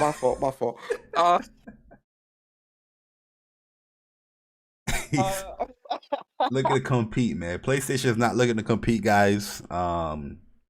We apologize. You know, they shouldn't be doing deals like this, so they can sustain being market leader. They can sustain, you know, hitting these milestones when it comes to sales and people buying into their platform. They shouldn't be doing this stuff. See, this is the thing, Bari. PlayStation and Square have been in bed together for generations, so stuff like this is no surprise. If Square is looking at their numbers, looking at the facts, data, and statistics, never mind how someone might feel on Twitter. They don't care. Like realistically, a lot of these companies don't care about that, right? It's about the facts, data, and statistics, the numbers. The numbers don't lie, right? And if the numbers are saying that PlayStation gamers are going out in droves and are putting their games in the top 10, top 5, top 3 of MPDs and sales, why wouldn't you want to favor that platform over the other? Obviously, PC gonna do what they do, right? But why wouldn't you continue to put, especially if PlayStation's gonna pop out a little extra bread, give you some support, games there for longer, and the sale. Are you there? Yeah, I'm here. The stream buffering. Oh, yeah, I see it. Nah, I fixed it again now. Oh, you fixed it? Yeah. Oh no, it's not first week back. Bari internet gotta let it run for a little bit, you know. I don't know what it is. I'm getting like a message from YouTube, but on OBS it's saying that it's perfectly fine. Like it's in the green. Like I have my bit rate. I dropped it to 1400 just now, or 14,000. But okay. YouTube saying like it needs to sustain. I don't know, but we'll see. YouTube be tweaking, but yeah. So yeah, like I was saying, like it's business. Competition is business. You get what I'm saying? That's what this is. If clearly SquareEnix is happy with the numbers and the money that they're making, It says SquareEnix is happy with the money that they're making, right? Clearly, you know, because they're still putting stuff out on PC, putting a little bit of stuff they put out on the Switch and PlayStation, and they're happy with those numbers. I mean, Final Fantasy XIV is the most popular game out right now. That's only on PC and PlayStation. What does that tell you? They're breaking record numbers on just two places, PlayStation and PC. Why wouldn't I continue to put my focus into that? I don't have to worry about stressing my developers out of having to create a game here, there, and everywhere, and all this cross-platform development stuff. They just got to focus on PlayStation and a little bit of PC. The numbers show that it's working. Why fix it? There's nothing to fix. Yeah, I agree with you 100%, man. Like, it's just a good thing that it's a good relationship that PlayStation have with Square. So, and this has been going on for, you know, years upon years. So I don't understand, like, if you are into gaming and you follow gaming news or you follow these companies, why is something like this, shocking? Exactly. PlayStation been competing like this when it comes to, these third-party developers or publishers creating these relationships for years. So, and this is nothing new that they will pay big bucks to have a game locked down for a year or 6 months or heck even 2 years. You know what I mean? They will pay that big bucks for that. They want to incentivize people buying into their platform.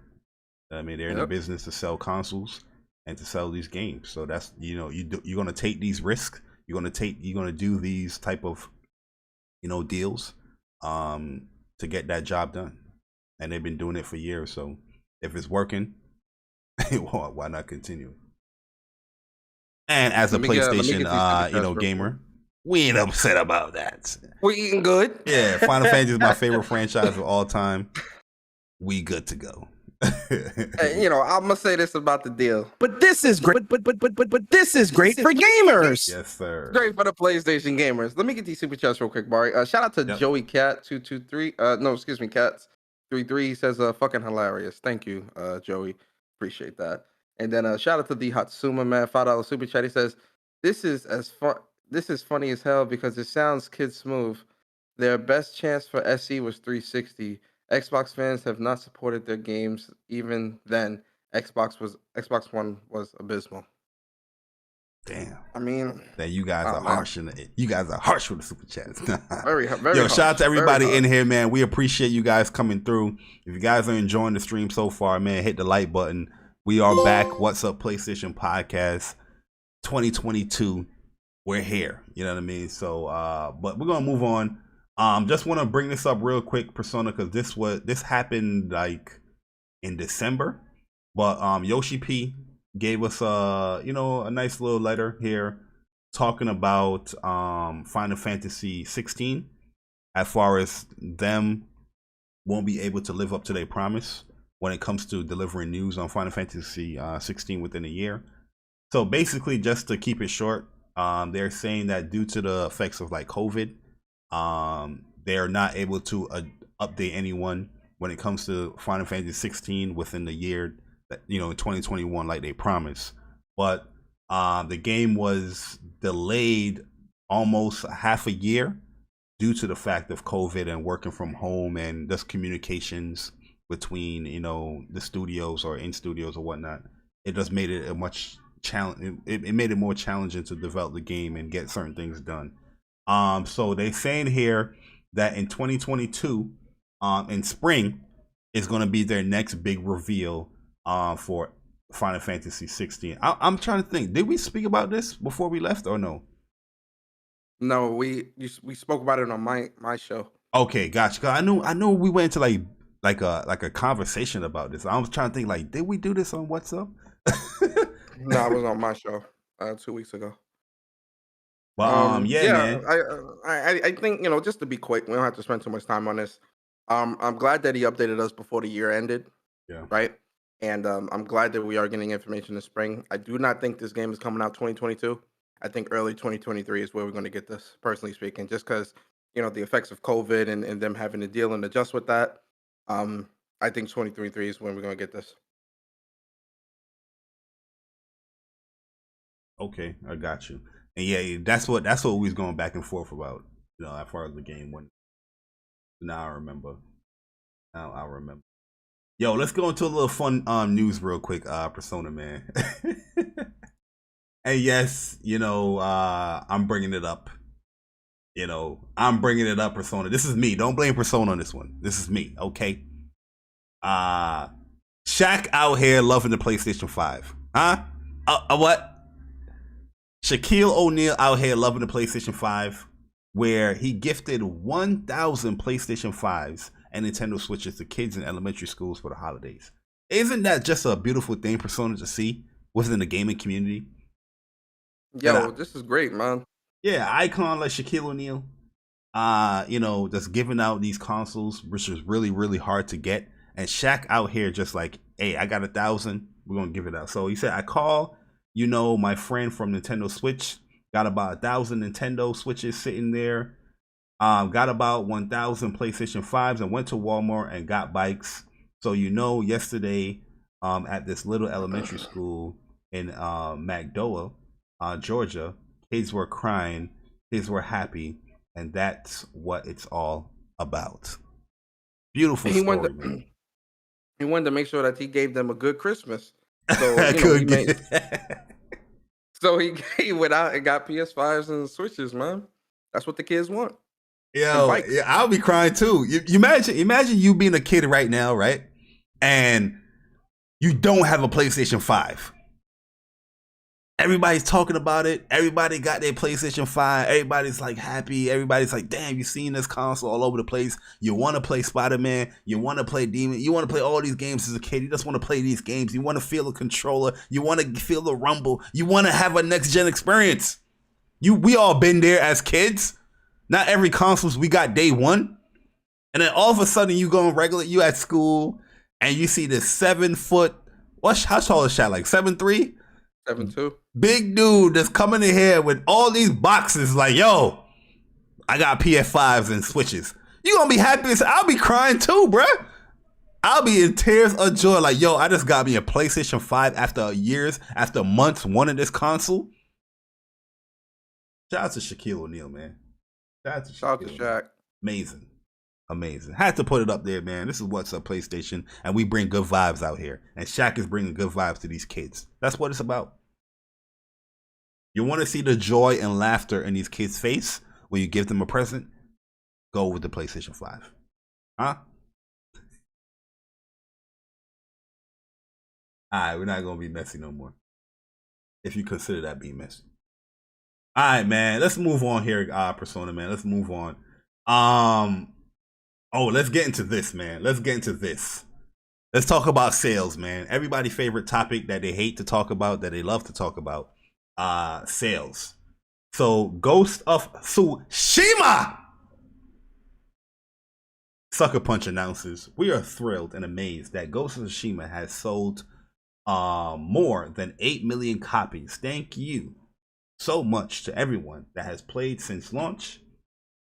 We are incredibly appreciative and grateful for your support. You know why this really hits hard, Persona?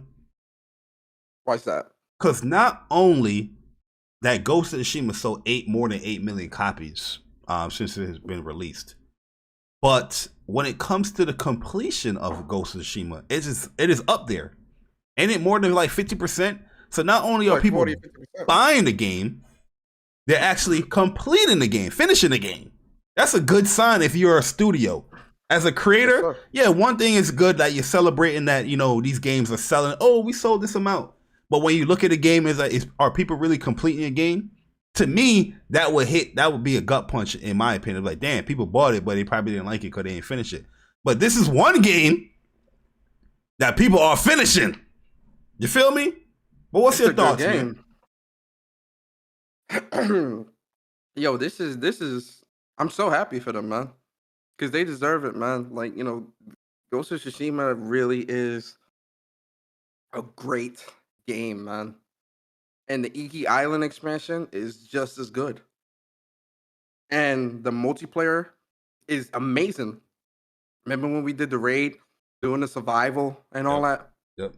It's a lot of emotions in that raid. Yep. Was it? Oh man. It's really good, man. And so I do think that they deserve this, especially for this to be a brand new IP, getting that high of a completion rate, you know, selling 8 million in about a year and a half or so. And I'm happy. I'm very happy. Well deserved. Well deserved, man. You know, they're selling a new IP, another new IP selling more than 8 million copies worldwide. Amazing feat for, you know, PlayStation and their games. So I'm confident to say that, you know, we're definitely going to be, you know, seeing more from Sucker Punch, whether it's a new Infamous or another Ghost of Tsushima. We're definitely going to be seeing more. They're definitely going to do a Ghost of Tsushima too. I definitely think that's going to be in the works. I want them to bring back Infamous though, man. I don't want that series to kind of fall to the wayside because, you know, we're seeing the success of Ghost of Tsushima, so their focus kind of shifts all the way to this. Yeah. Let me get another Infamous with Delson, right? Or if you really want to be gully, you know, remake them first two Infamous games, man. Let's see some more Cole story. Yo, listen, we all know Cole ain't dead. Cole McGraw, nah, man, that electricity hit him on the boat at the end. We already know the vibe, so I'm with it. Cole and Delson meet up, I'm with it. Man, how crazy would that be? Man, can we get an Infamous, please? But Persona, with Ghost of Tsushima's success, you know, we also heard and seen another PlayStation game got some success, but it wasn't highlighted as a success. So we have Jeff Ross coming out with the retweeting or subtweeting with Ghost of Tsushima's success. The Game Informer, you know, announcing that another PlayStation franchise has reached a milestone with 8 million sold, or more than 8 million sold. And Jeff Ross, he came out, one of the creative directors of Days Gone, you know, a game that we thoroughly enjoyed. He said that at the time I left Sony, Days Gone has been out for a year and a half. So around the same time, you know, this news that Ghost of Tsushima has been out. Ghost of Tsushima came out summer 2020, right? So yeah, that's about, you know, year and a half. No, Ghost of Tsushima came out. It came out summer 2020. Yeah. So and sold over 8 million copies. It's since gone to sell more, and then 1 million plus on Steam. Local studio management always made us feel like it was a big disappointment. So just off the rip, Persona, what's your thoughts on this tweet here? Do you think it's warranted? Do you think he should have came out and said anything here, or he should have waited, you know, not you don't want to dwindle Ghost of Tsushima's hype. You should have waited to do this tweet. What's your thoughts overall in this? Man, I'm gonna be honest with you, Bari. I'm a little conflicted because I have a lot of respect for Jeff Ross, John Gavin, and the Days Gone team. I love Days Gone. I'm not one of these, frauds out here that claiming to love it but never really played it. Platinum did, played it, put a lot of time into it. I really do love and enjoy Days Gone, right, for what it was. It definitely had its issues, but I don't think the issues outweighed what they were trying. For me personally, I don't think the issues outweighed what they were trying to do in my enjoyment. Now, when it comes to Jeff Ross and what he said, is there a time and place for this type of stuff? Yes. But regardless what that time and place is, it would never be a right time for him to say that.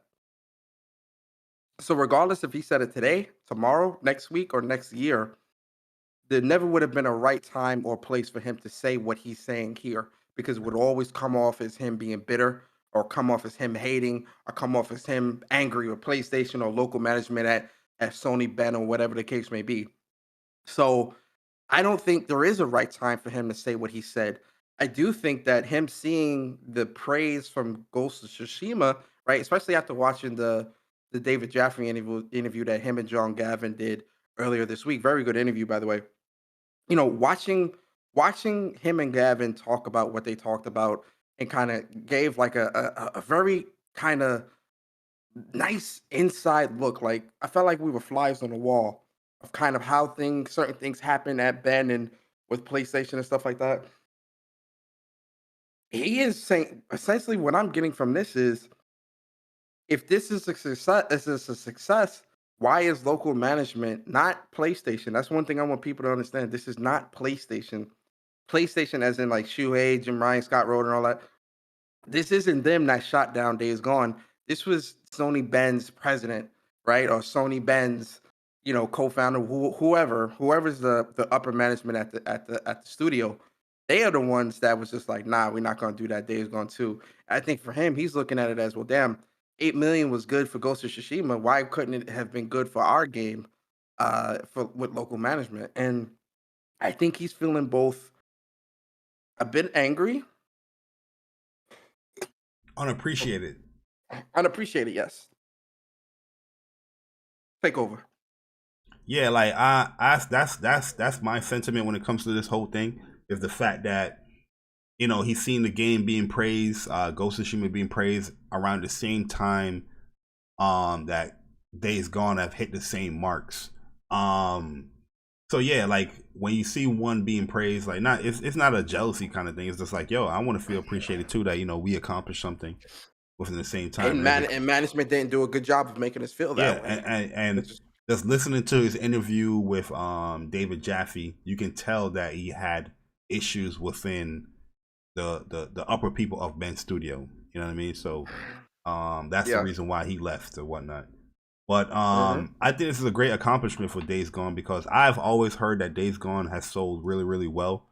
Because I remember the first month of the game being out, I was hearing around like 5 million the game has sold. And a lot of people was trying to downplay or dwindle the sales of Days Gone, due to the fact the game's gonna sell. 5 million for a new IP is really good though. Yeah, like I don't remember Days Gone being on sale instantly right after. You know what I mean? I don't remember that at all. I don't remember that either. Like I think there's some cap going on with that. Yeah, like I remember the first sale of it was like around like Black Friday, where it was like $40. And then after the next year, it was on sale. It was on sale for like the $40, and it went down to like the 20 or whatnot. I remember that. But within that first year, I don't remember seeing how people was talking about these. Oh, the game was for like $30. Like, nah, that's you full like of shit. 2 weeks later, or something. I'm like, nah, that's I remember Days Gone. We was hearing like internally like Days Gone sold really, really well, because I remember PlayStation, they didn't really come out and make an official announcement as far as the sale wise, but it was always in the top like 5 place in NPDs. It was one of the top 5 games overall in the NPD. I know that's only North America, but that's to tell you that the game is selling well. You know what I mean? It was at 4 or 5 million. Yeah, like I remember hearing that, bro. I remember hearing that when it comes to that. Because remember we was like, yo, why the hell PlayStation ain't do an official announcement yet? You know, because that's what we was hearing, that it sold really, really well. Yeah. But I think also because this is something that Gavin said, and this is I think a large portion of this, in my opinion, is also looking at like a lot of, because Gavin said that he looked at a lot of those reviews, and he could tell they didn't finish the game. Yep. So I think it's a culmination of a lot of that, man.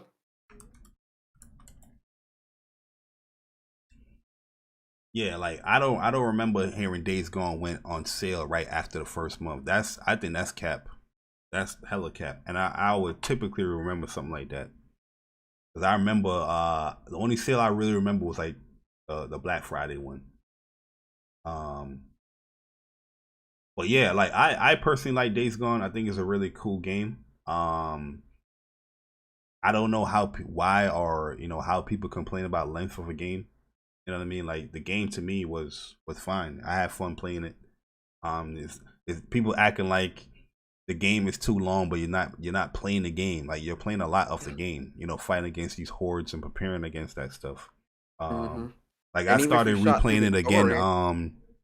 Yesterday, and I was like, damn, this game is mad fun. Like even on a graphical standpoint, like the characters look. Yo, great. It looks good. Yeah. Like with that 60 frames per second update and all on the PS5, it looks good, man. Nice.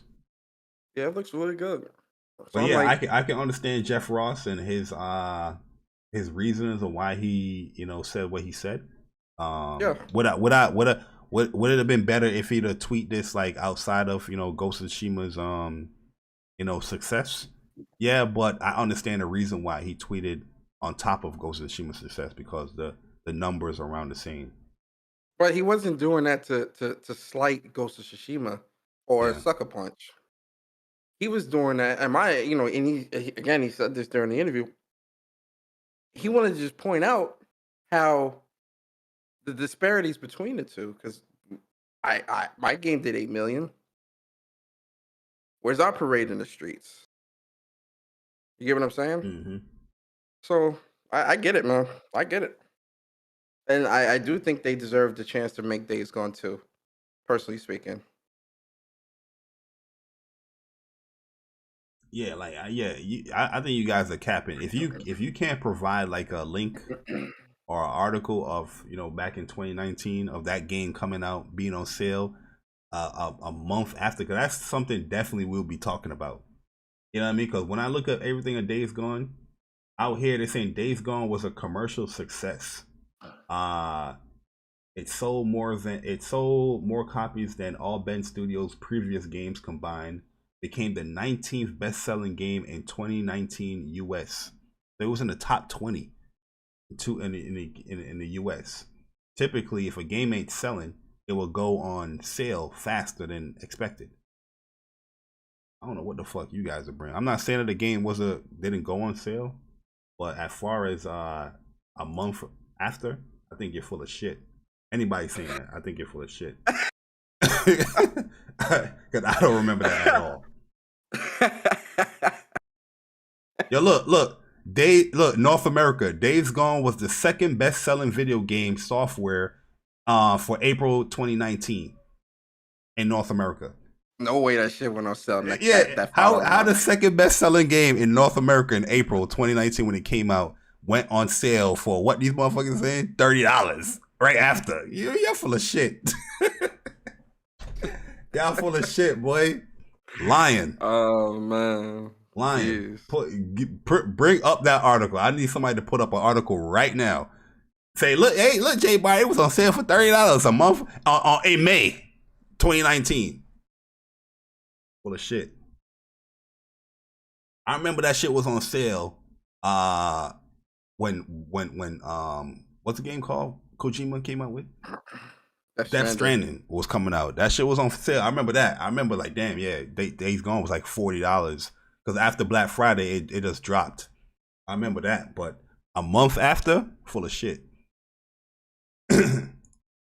Yeah, I don't know about that month after. I don't know if I could. I can't co-sign that. I'm looking it up right here, bro. In North America, Days Gone was the second best-selling video game in April 2019.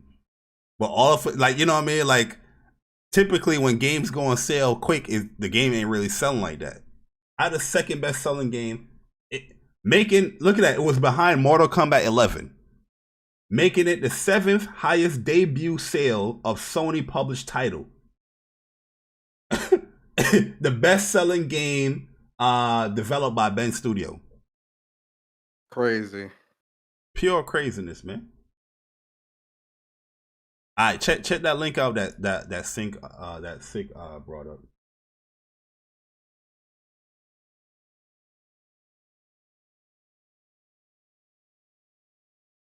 Is this was in 2019? Yeah, it says June 6, 2019. Days of play. Yeah, but that's not a month after. That's not a month after, man. Let me see. Days Gone, Digital Deluxe. It went on sale for $39. Yeah, typically the Days of Play stuff. This is something normal that PlayStation does every year. But he said the month after. This is June. Game came out in April. It was only on sale for those 2 days, for that 2 weeks. It wasn't permanent. I mean, I don't know. I guess if you want to give them that, you know, it went on sale. It went on sale quick. I guess y'all. Any game that comes out, like say, what's his name? Say Horizon comes out this year, and they do another days of play. That game is going to be on sale. They do this every year. You know what I mean? And then right after this shit goes up, it goes right back to the price. And then typically, if they have like a Black Friday or something within the next year, then it will go down. This is not proving their point at all. This is days of play, bro. Yo, it is what it is.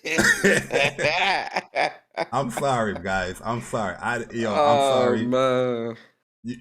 This is not the way. This is not the way. I don't know.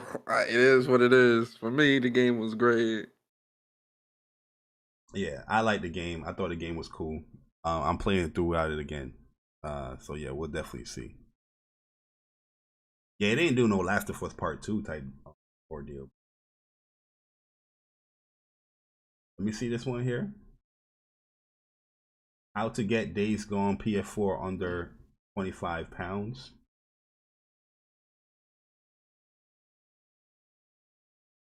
What it says, survival game, Sony exclusive. See, now y'all just Googling shit.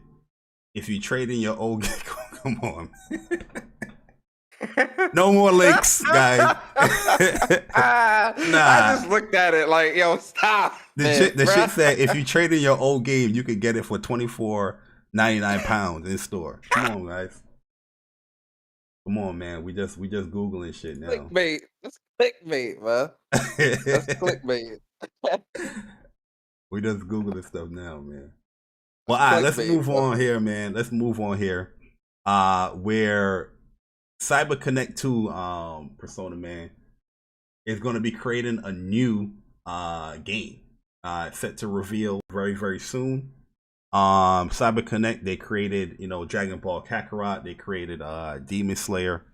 And they're set to announce Demon Slayer before they make anything else, man. They need to fix Demon Slayer before they start announcing new shit. I'm keeping it real with you. I don't like what they did. I don't want to play that shit no more. I don't like what they did when it comes to Demon Souls and certain things that mechanics in Demon the game. Slayer. Yeah, like they making the game more like the meta is playing. You have to play as a demon because before the Slayers, everybody can move pretty fast in the air as far as like dodging. And you have like this cat and mouse type game that you will play to avoid getting hit, but they slowed that down where now when you do an air dash, the landing recovery is much more it's longer. So long, bro. So the game just feels slower. Terrible. But the thing is, what makes it suck is that these demons their range is so crazy. You know what I mean? So there's a reason why we was air dashing. to try to get out their range. Now you pretty much have to just block, or you have to push block and try your best to just dash out of it, because if you air dash, you're gonna get popped. It's so dumb, man. It's so dumb. Like I told him straight up, I stopped playing this game until you revert this shit back. I would not be playing this game, because everybody I play is using the demon. They're using either Emu, they're using Rui, they're using the chick with the ball, Sasori. Yeah, I forgot her name. You know who I'm talking about. The chick with the balls, with the tamarind balls. Yeah, I know you're talking about. Like, yo, and it's annoying, bro. It's annoying, but I do feel that their next game is going to be a Bleach game, because Bleach is coming back in 2022, so they're going to be finishing off with the 1,000-year arc. And I feel like, what other anime that's going to be hype right now? The fact that Bleach is coming back, whether you like Bleach or not, it's still going to be a lot of hype behind it. I think that their next new game is going to be a Bleach game. That's just my man. Listen, they about to make Dragon Ball Z Kakarot 2.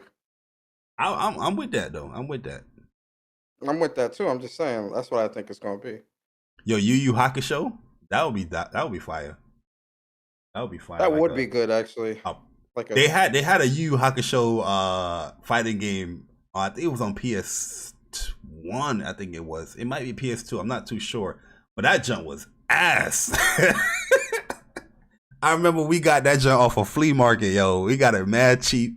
And yo, me and my brother, we got home. We was playing that jump. I was like, this jump is kind of ass. Yo, you remember when did you play GT back in the day? Dragon Ball GT?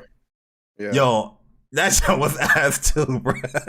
Yeah, once they got to Tenkaichi, it just got ass, man. Yo, GT was so bad, bro. But we was just playing that jump because it was Dragon Ball game. Like, one of my favorite Dragon Ball games is this game is bad. I know it's a bad game, but I love it. It's Ultimate Battle 22. Nobody can tell me anything. You know what I mean? I don't give a damn what's your thoughts on it. I know it's a bad game, but I still love it. You know what I mean? And yo, I love the hell out of that game on PS1, bro. Love the hell out of it. Raging Blast was pretty good. You know what I mean? But what are you thinking? What are you thinking? Bleach? Another I'm thinking Dragon Ball? Dragon Ball Kakarot 2, or I might do a Attack on Titan. Because this is the final season. It's almost over. Yeah. I don't see them doing a Demon Slayer 2 too quickly. Oh damn! So they even have like the sale numbers here. So shipping in Storm 4 sold more than 8.7 million worldwide. Dragon Ball Z Kakarot sold 4.5 million worldwide, and they got Demon Slayer here. Released back in October, has sold more than 1.32 million units worldwide. That's pretty good so far. Yeah, they making that bread, man. Yeah, so that's the thing, yo. Their games, it sells. You know what I mean? Because yeah, they usually make like a popular anime game, but it's just they gotta stick with it, like update it constantly. Like Demon Slayer, they've been updating the game, which is cool, but lots of right updates though, man. It needs more. Like if they're gonna make another like fighting game like that, them lobbies need to be at least 4 players, man. It can't be no less than that. Like, and should have spectator mode, 60 frames per second across the board, all the works, man. Like you can't have all this other shit. Like you can't not have that stuff. That stuff needs to be there. Yeah, they definitely need to update that. But from what I'm hearing, they are going to update it. But you know, we gotta wait on the lobby stuff. I heard the lobby stuff is coming, and from the same person that has been, you know, like revealing all of like the stuff that's coming to the game. Like this person has been on point when it comes to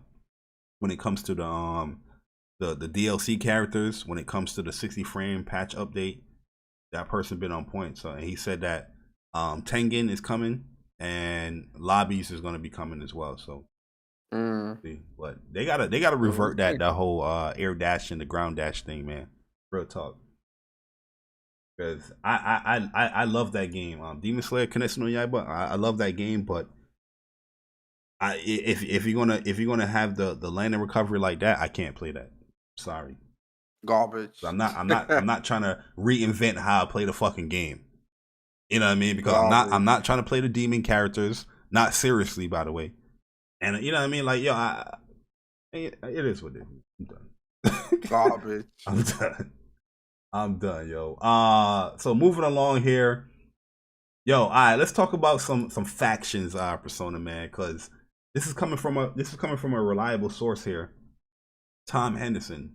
This guy is known to, you know, leak some stuff when it comes to like Call of Duty all the time, and when it comes to you know, Battlefield as well. So this person's he's pretty known. Like, he knows his shit. Like, when Tom Henderson tweet out something, it's more than likely it's going to be correct, right? So he is saying, heard from multiple people now that The Last of Us remake is nearly finished and could be released during the latter half of 2022. But that's not all that was being said. He also said here, with The Last of Us Part 2 multiplayer and The Last of Us Part 2 director's cut. Oh, The Last of Us director's cut. I've heard they're coming too. Oh, The Last of Us Part 2 director's cut. I heard that's coming too, but I don't know exactly when. All of them releasing together could be a good compromise if God of War got delayed to Q1 2023, but that's speculation on my end for the moment. Persona, what's your thoughts, man? I just want factions, man. I really just want factions with Last of Us Part 2 gameplay. I know that junk gonna be a movie. I know for sure that junk gonna be a movie. I just hope it's not free to play. Although I think they will make it. I think they will make it free to play, man. I don't know. But, I mean, free to play as far as like if you already have the game, you get it free, or the free to play that is a free to play for everybody. Free to play for everybody. If you got the game and you get it for free, that's different, because that's how Legends works. So if they do it like how Legends is, then that's fine.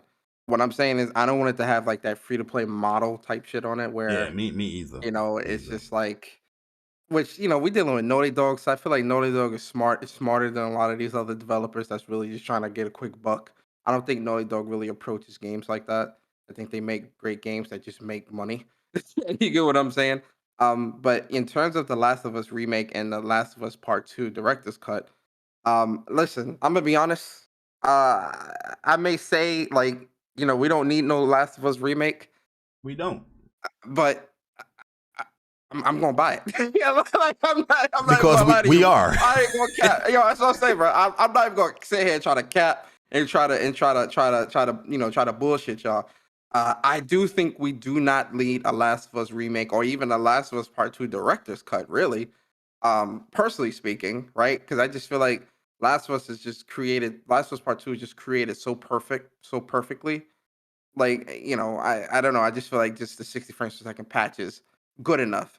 But then I'm also like, if they put it out, I'm gonna buy it. You know, because I'm like, I definitely want to see that. So especially with this Last of Us remake, because if that's being made from the ground up for the PS5, and you know it's gonna have that look, I definitely want to see that. When is the TV show supposed to come out? Is it this year or next year?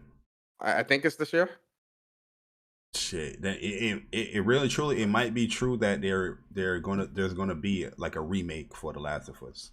I think we'll probably get The Last of Us 2 director's cut and factions before we get this Last of Us remake. Honestly speaking, now what they might do is they might do what Uncharted is doing, where it might be, you know, Last of Us remake, Last of Us 2 director's cut, and factions all bundled into some super bundle for like I don't know, 70 maybe 80. Yeah, people gonna complain about that. Bro, if they got Last of Us remake, Last of Us 2 director's cut, and factions 2 all bundled into one for like 70 or 80, bro, that's a steal, bruh.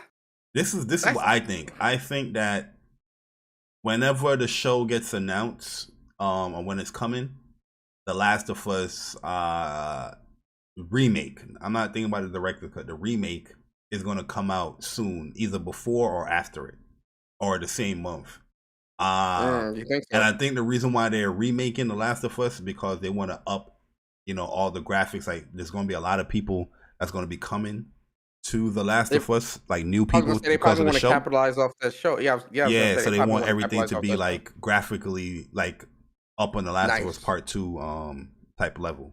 I mean, Which I get business wise, that makes sense because you definitely gonna get a lot of new people, especially at The Last of Us 2. I'm sure there's a ton of new people that came in, right? So I think the show definitely is gonna pull a lot of people in. If they're advertising that, they definitely gonna pull in a lot of people. So it makes sense business wise for that, yeah.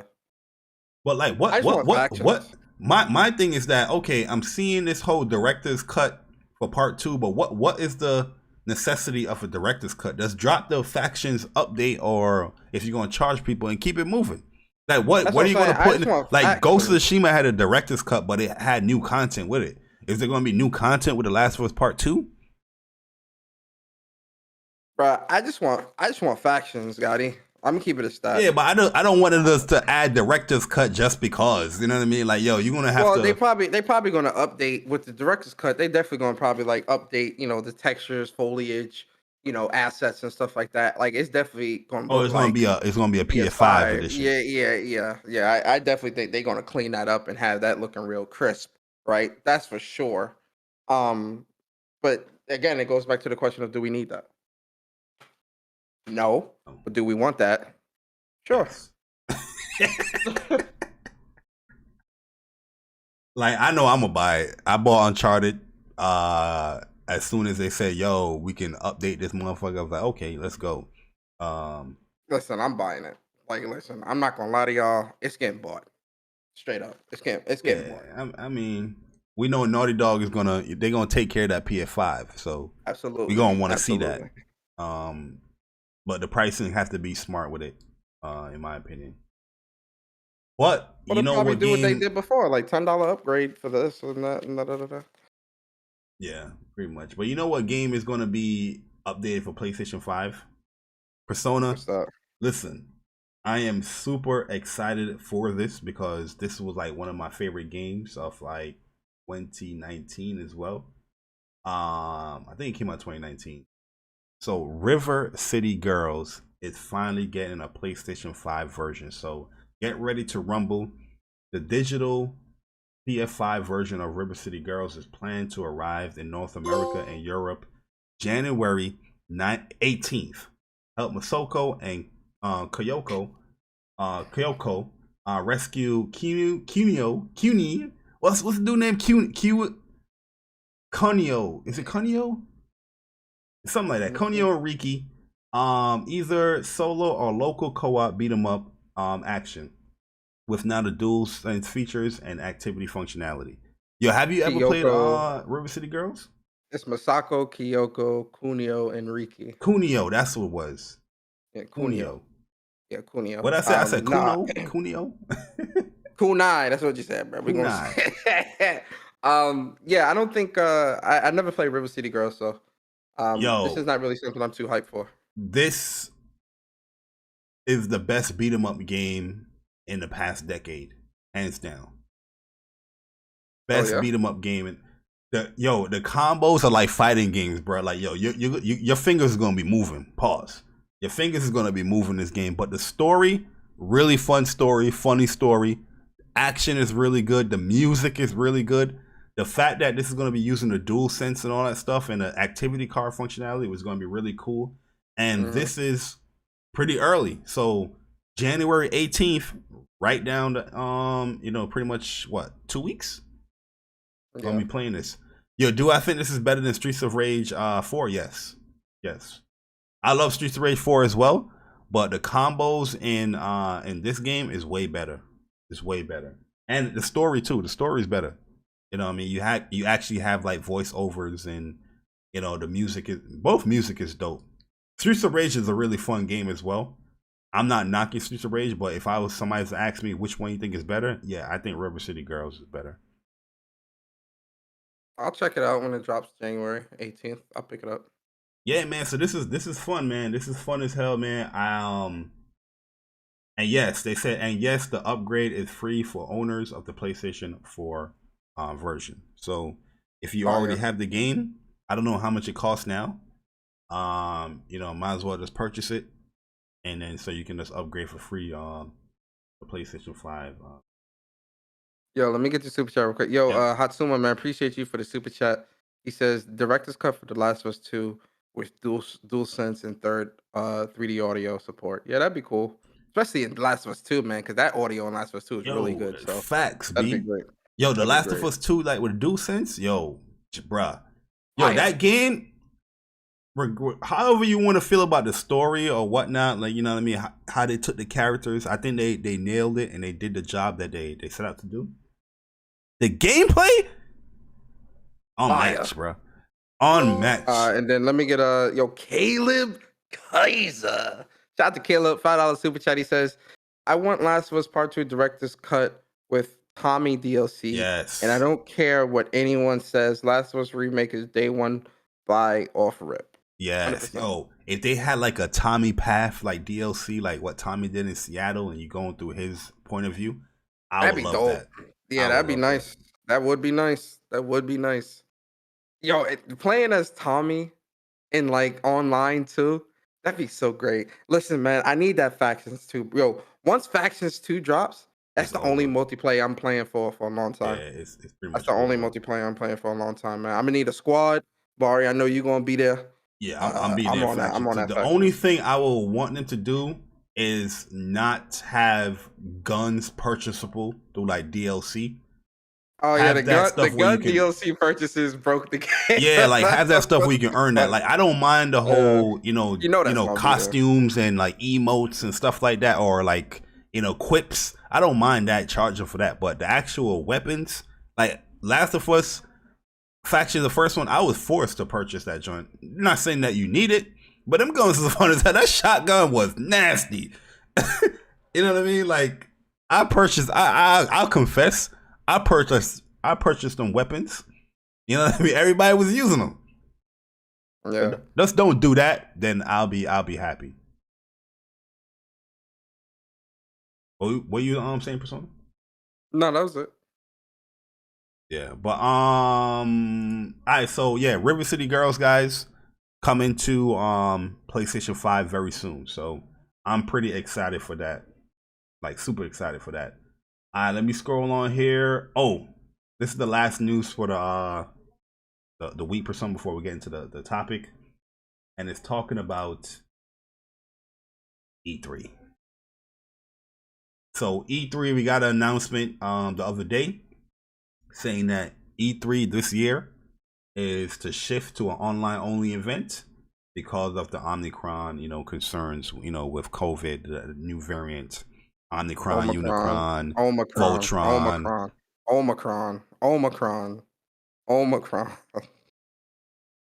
Omicron person. Is it Oma? I say Omni. It's Omicron. It's OMAICRON. Omicron. Yeah, I know how to spell it. I know how I'm looking at it, but typically when I see OMI, I don't say Omi. I say Omni. I pronounce that. Well, whatever it is. Why would you say Omni when there's no N?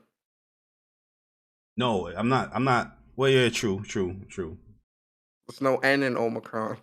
Omnicron would be OMNICRON. Omicron. Bro, what the fuck are you talking about? Yeah, true. Hey, Bari, you funny, bro. But so there's gonna be another online event. Is E3 dying? Is E3 dead? Yes. I know PlayStation Nation gonna be like E3 is dead. E3 died when PlayStation left. Let's keep it a stack. I'm gonna say this, bro. Like I'm gonna keep it a stack with you. Last year's E3, that online event was atrocious, bro. That shit was atrocious. I don't remember last year. You remember last year? No Pixel remaster, no Final Fantasy 16. Wasting people's time with that. What was that other game? No Octopath announcement. Babylon was looking kind of off and ashy, right? Ubisoft came with some bullshit. EA's was weak. Like a lot of those online events were very weak, very very weak. There were a couple of you can count on one hand for me personally the good things that came from E3 2021, but I think E3 in general, I think because people have been saying E3 is dying for years, right? And it still was kind of going. I think this pandemic and what we've been going through the past 2 or 3 years, well 2+ years, this is what's going to it's really about to be officially like E3, yeah 3. 2. No, when we Well, officially shut down? For me, it was like it was March 2020. It was March. March 2020. It was 2020. It was 2020. That's when it Okay. started. Yeah, March for us. I know the in New York, cases. when we first There was shut down. cases before it, but it didn't really officially shut down. Like Nah, yeah, in New York we shut down in March. yeah, March March is when we 2020. shut down. But in terms of E3, this pandemic is what's going to kill it. This is where Yeah. because E3 was already on its last leg in terms of like getting people to come through and all that prior to the pandemic. This here, I think, is what will really shut it down and be like, yeah, we're done I mean, because this people are doing their own events anyway. So it's like you don't COVID really, you joint don't is going to need kill E3. a lot of events like E3, like a lot of these gatherings. Well, I understand why they are being cautious because yeah, like this variant came out of nowhere. You know what I mean? People was getting sick left and right, and then you gather all. How many amount of people in E3 typically go? Like what, hundreds of thousands of people go? And that's just E3? risky as hell. You know what I mean? So I'm pretty sure anybody that was the ESA, they're not gonna want any lawsuits or anything saying tying to them like, oh, this is their fault that their event, all these people got sick and all that bullshit. So I can understand the reason of like having a digital only event. But my thing is that if you're gonna have a digital only event, you don't have to like have this whack ass, cheap ass, boring ass digital event. You can all the money that you're probably going to get from sponsors and to have these booths and all that stuff, you can put that stuff into a proper digital event. You know what I mean? Like that, like, oh, okay, we're not doing, the offline thing anymore, but this digital event was pretty cool. You know what I mean? I don't know what they could do, but yeah, last year the presentations and stuff just look whack. The games that it was pretty much shown wasn't like the strongest of games until we started playing, like Galaxy of the Guardians of the Galaxy. Yeah. That showcase, if you guys watched the live stream, it was tight. We was pissed off, but it's one of the best games that we played this year. Last year, right? Yes, So, yeah. yeah, man, it's just like you can do so much more with an online event, man. You can probably have like people play games as well, like if they pay a certain tier or whatnot. It's like, hey, what, this game was going to be demoed here at E3. Here's your access to this demo or something. Like you can do stuff like that, but they're not going to do it, man. They're going to save their bread and do their own thing. Yeah. That's what these companies is doing anyway. They're doing their own thing or just announcing it on Twitter or doing a quick little, like premiere event or something like that. Like PlayStation's biggest showcase last year was in September, not during E3. And I feel like this year it's gonna be the same thing. They're not gonna be there, man. They weren't at E3. They weren't really at Gamescom or none of that. They might show up at Games Fest with Jeff Keighley, but I feel like they're gonna do their own thing again, right? It's not gonna be them at E3. They're gonna do their own showcase probably after the summer. They might do like one or two state of plays during the summer or before the summer. But I think their showcase of what they're going to show, I don't think we're getting it until till the end of towards the fall of this year. So do you think we're going to hear and see the famous tagline, wait for E3 this year in 2022? Absolutely. Without a shadow of a doubt. Yes, absolutely. So 100%. people are still going to say wait for E3. Yes. Yeah, absolutely. Why wouldn't they? They've been it's saying going it to be all this online, time. It don't matter. Podcast Yo, event. that don't matter. They're gonna still be saying wait till E3. They're Like gonna definitely me, be saying like wait till E3. I'm in a different ballpark, man. I don't want E3 to go because I thoroughly enjoy that time, the beginning of June to the middle of June where you know, all the information. Everybody's coming together that's talking about gaming. I enjoy those times, like, you know, watching people's content and their reactions and the shows that's going on. Like, I feel like the essence of E3 can still be there with all these companies doing like an event. I don't say you don't have to necessarily do it like a part of E3, but you can do it during that time. Like, I just don't know. It's something about that time in the beginning of June is always something that I enjoy, and I would like PlayStation to continue to do shows around that. That's always going to be my sentiment, bro. Like, I want PlayStation to be a part of it. Because I hate the fact that you have all these other companies being spoken about and PlayStation is not included in that, where we got to wait till August or we got to wait till September so we can get an event. Fuck out of here. I want my shit there. Nah, when PlayStation do state of play for Forspoken, do a state of play for God of War, dedicated to the gameplay and all that stuff. Do a state of play for whatever else is coming out. But that's what I'm trying to explain to you. Like, that stuff is going to put eyes on them in a very large way. And then whatever showcase, I mean, people still talking about Wolverine and Spider-Man 2 and KOTOR and all that.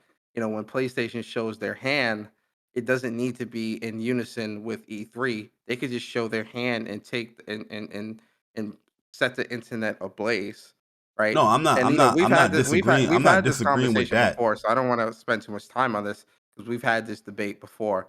Yeah, that's what I'm saying. Like, I'm not disagreeing that PlayStation don't need E3. They can do their own thing. I'm just saying that it will be cool for them to be. No. What I'm saying is, it doesn't need. Why? It doesn't need. I don't think it's PlayStation or really any of the big three. So PlayStation, yeah, because E3 is a celebration of like is a celebration of gaming. You know what I mean? Times change. One of the biggest companies you will want to be there in that celebration is what I'm saying. But I get that. They don't need it. Yeah, I agree. They don't need it at all. They can do whatever. They can do their own shit. Times change. That's what I'm trying to explain to you. Times change. Like, the world has changed, right? It doesn't need to be. I personally feel like whatever PlayStation does not need to be in unison. Meaning, it doesn't. Even if it's around the time of E3, it don't need to. You know, it could do something in May. Like that. I think you need to be in unison with gaming. You know, as much as you know they're successful and all that stuff. Yeah, Nintendo not in unison with gaming, and they set the. No, they're not. No, they're not. They do the E3 shows. No, they're not. They do whatever they do when they do it. They could right now. They could announce that there's going to be a Nintendo what do they call it? A Nintendo Direct Monday at 9:15 in the morning to talk about Pokemon Arceus. The world going to be set ablaze all week. They could do but do they do a show? Hold on. That bullshit Treehouse show. They're not really. That's not really. Yes, they do. That's exactly what I'm talking about. But that's bullshit though. Like, that's not. The Treehouse is their big show, bro. That's bullshit, bro. That's the show that they're gonna show off some stuff. Absolutely, but the bulk and the big stuff and what people really want to see, they do smaller. Random Nintendo Directs that dedicate time to those specific games. When Nintendo announces that Nintendo Direct for Breath of the Wild 2, the internet gonna be set on fire to show off the game, show off when it's coming out, release date, special editions, and all that other stuff. It does not need. When that happens, that's not going to be around E3. That's just going to be a random Thursday or in the middle of the week while everyone's going to work, that they do a 20-minute direct dedicated to that, and the whole internet is going to be set to blaze all week, all month, for the rest of the year until that releases. That's what I'm trying to explain to you. It does not need to be in unison with E3. I'm saying that PlayStation don't need to be in unison, but then you brought Nintendo, which they are in unison with E3 and a celebration of gaming within that week because they have their own show during that. That's what I'm saying. I wouldn't want PlayStation to, depart themselves from other companies like Square, you know what I mean? Like, yeah, have your show being a part of that as well. You know what I mean? Where you can still do your state of plays, you can still do your own PlayStation showcases, but you can be a part of the celebration of the game. That's just me personally. That's just a personal thing.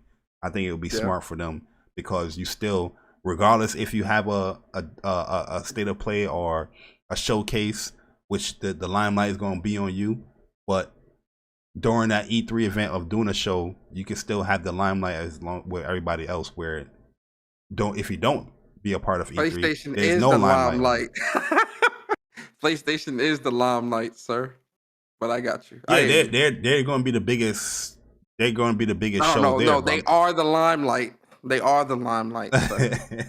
They are the limelight. Yo, let's get into this topic, man. Because it's not a long topic, Persona. It's not a long topic. We had a lot of news to talk about throughout this week. Yeah. But speaking of limelight, and PlayStation is the big kahuna of this console, space and stuff.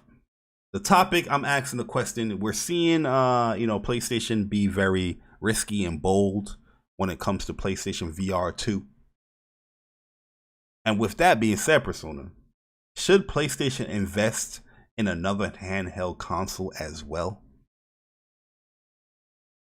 That's a good question. So for me personally, I wouldn't mind seeing PlayStation take another crack at the handheld market and kind of creating a new handheld, because contrary to popular belief and what people like to say, the PlayStation Vita did have a lot of games, and a lot of these indies and these kind of like obscure JRPGs and titles and stuff like that they love so much on the Switch. A lot of that stuff was releasing on the Vita, right? And those cool little quirky indies and all the stuff that people in this community tend to love now. A lot of that stuff was releasing on the Vita. So I would not mind seeing PlayStation take another crack at the handheld market. I think the only reason why I would be a little bit apprehensive to that is because I feel like they already are spreading. I feel like their teams and what everyone's working on right now with the introduction of the PlayStation Vita and having their first party team, second party, third party, and having those deals and stuff like that, having that stuff be made, I feel like in adding in a handheld to that might kind of spread everyone just a tad bit thin, right? They might have to bolster up those their studios a little bit more to kind of take on that challenge. Maybe need to buy a couple, grab a couple more studios, build some from the ground up, cultivate or whatever. I would say like a nice little 25 studio regime would kind of be, I feel like, suffice enough to where you got your handheld market sold up in terms of first party and what's being made. You got the second party, you got the PSVR market sold up. Obviously, PS5 is taken care of, so on and so forth. So I would like to see PlayStation take another crack at it, just because I feel like they learned from their mistakes of where PS Vita might have fallen short in certain areas, right? I feel like they would learn from their mistakes and would be able to really make the next handheld that they put out a very, very successful product. So yeah, I wouldn't mind seeing that.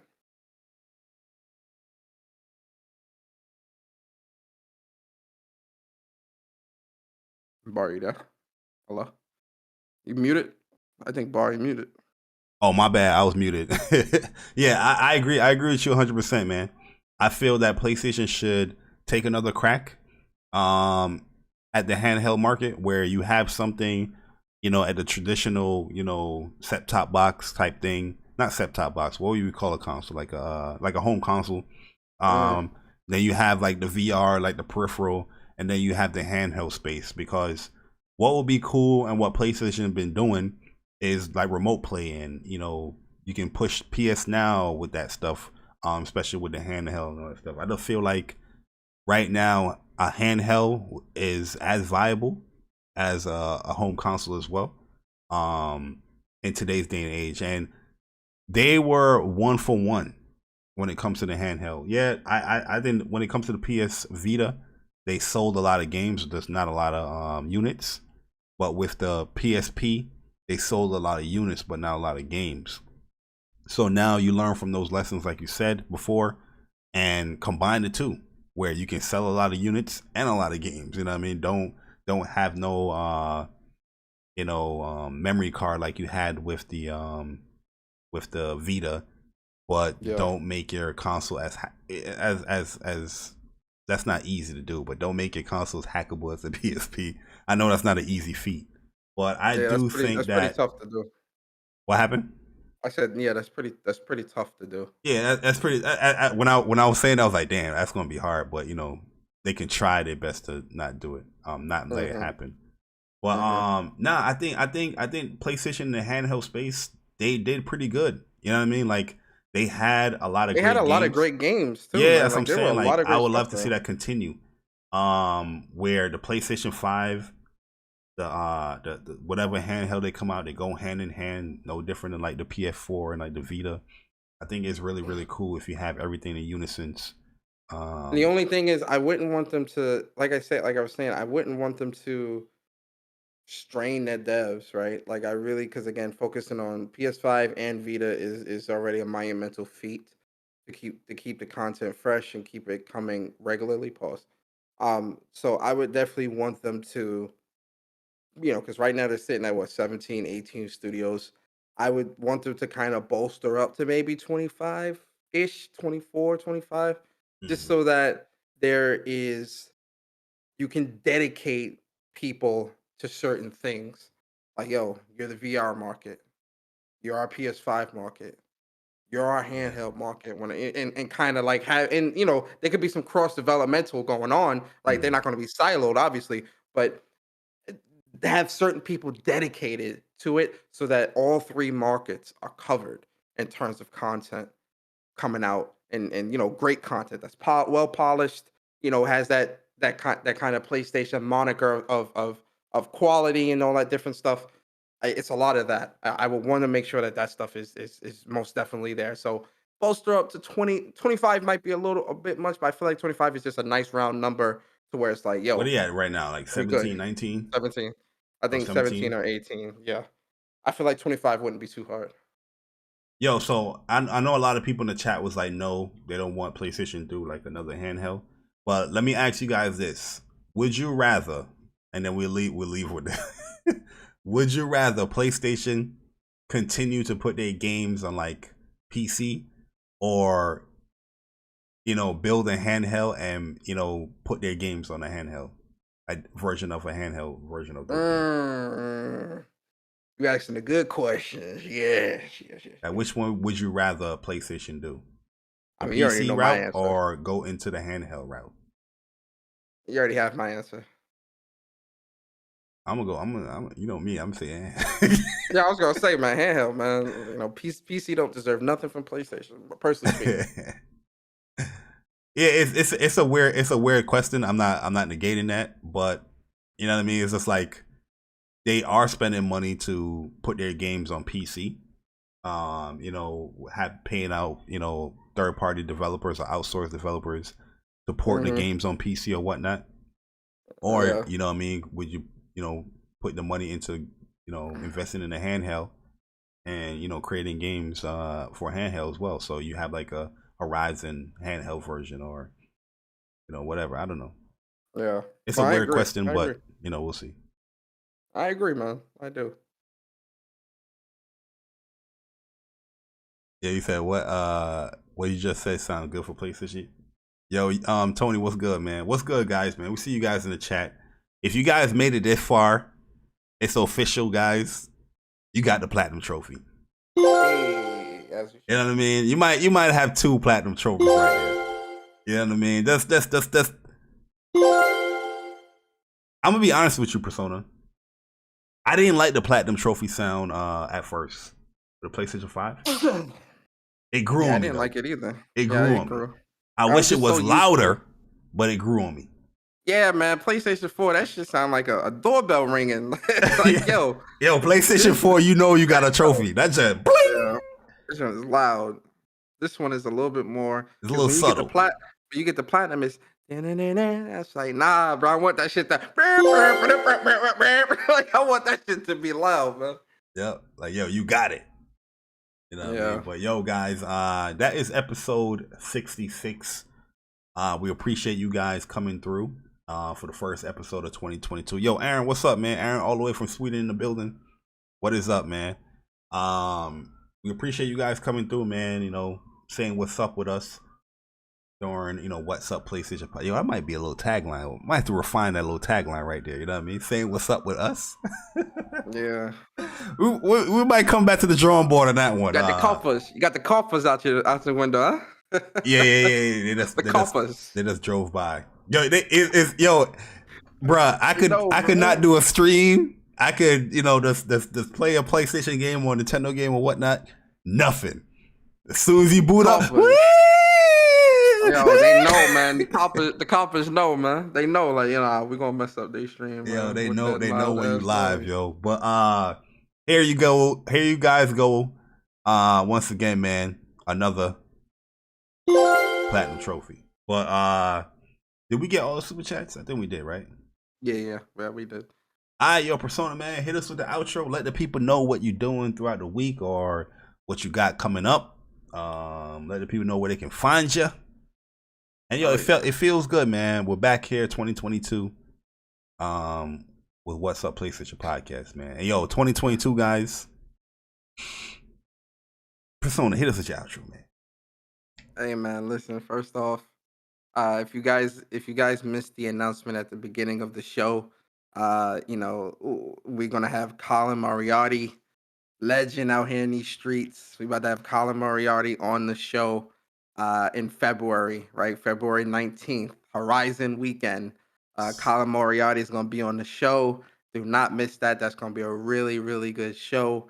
And definitely can't wait to sit down and talk to him, talk some games with him.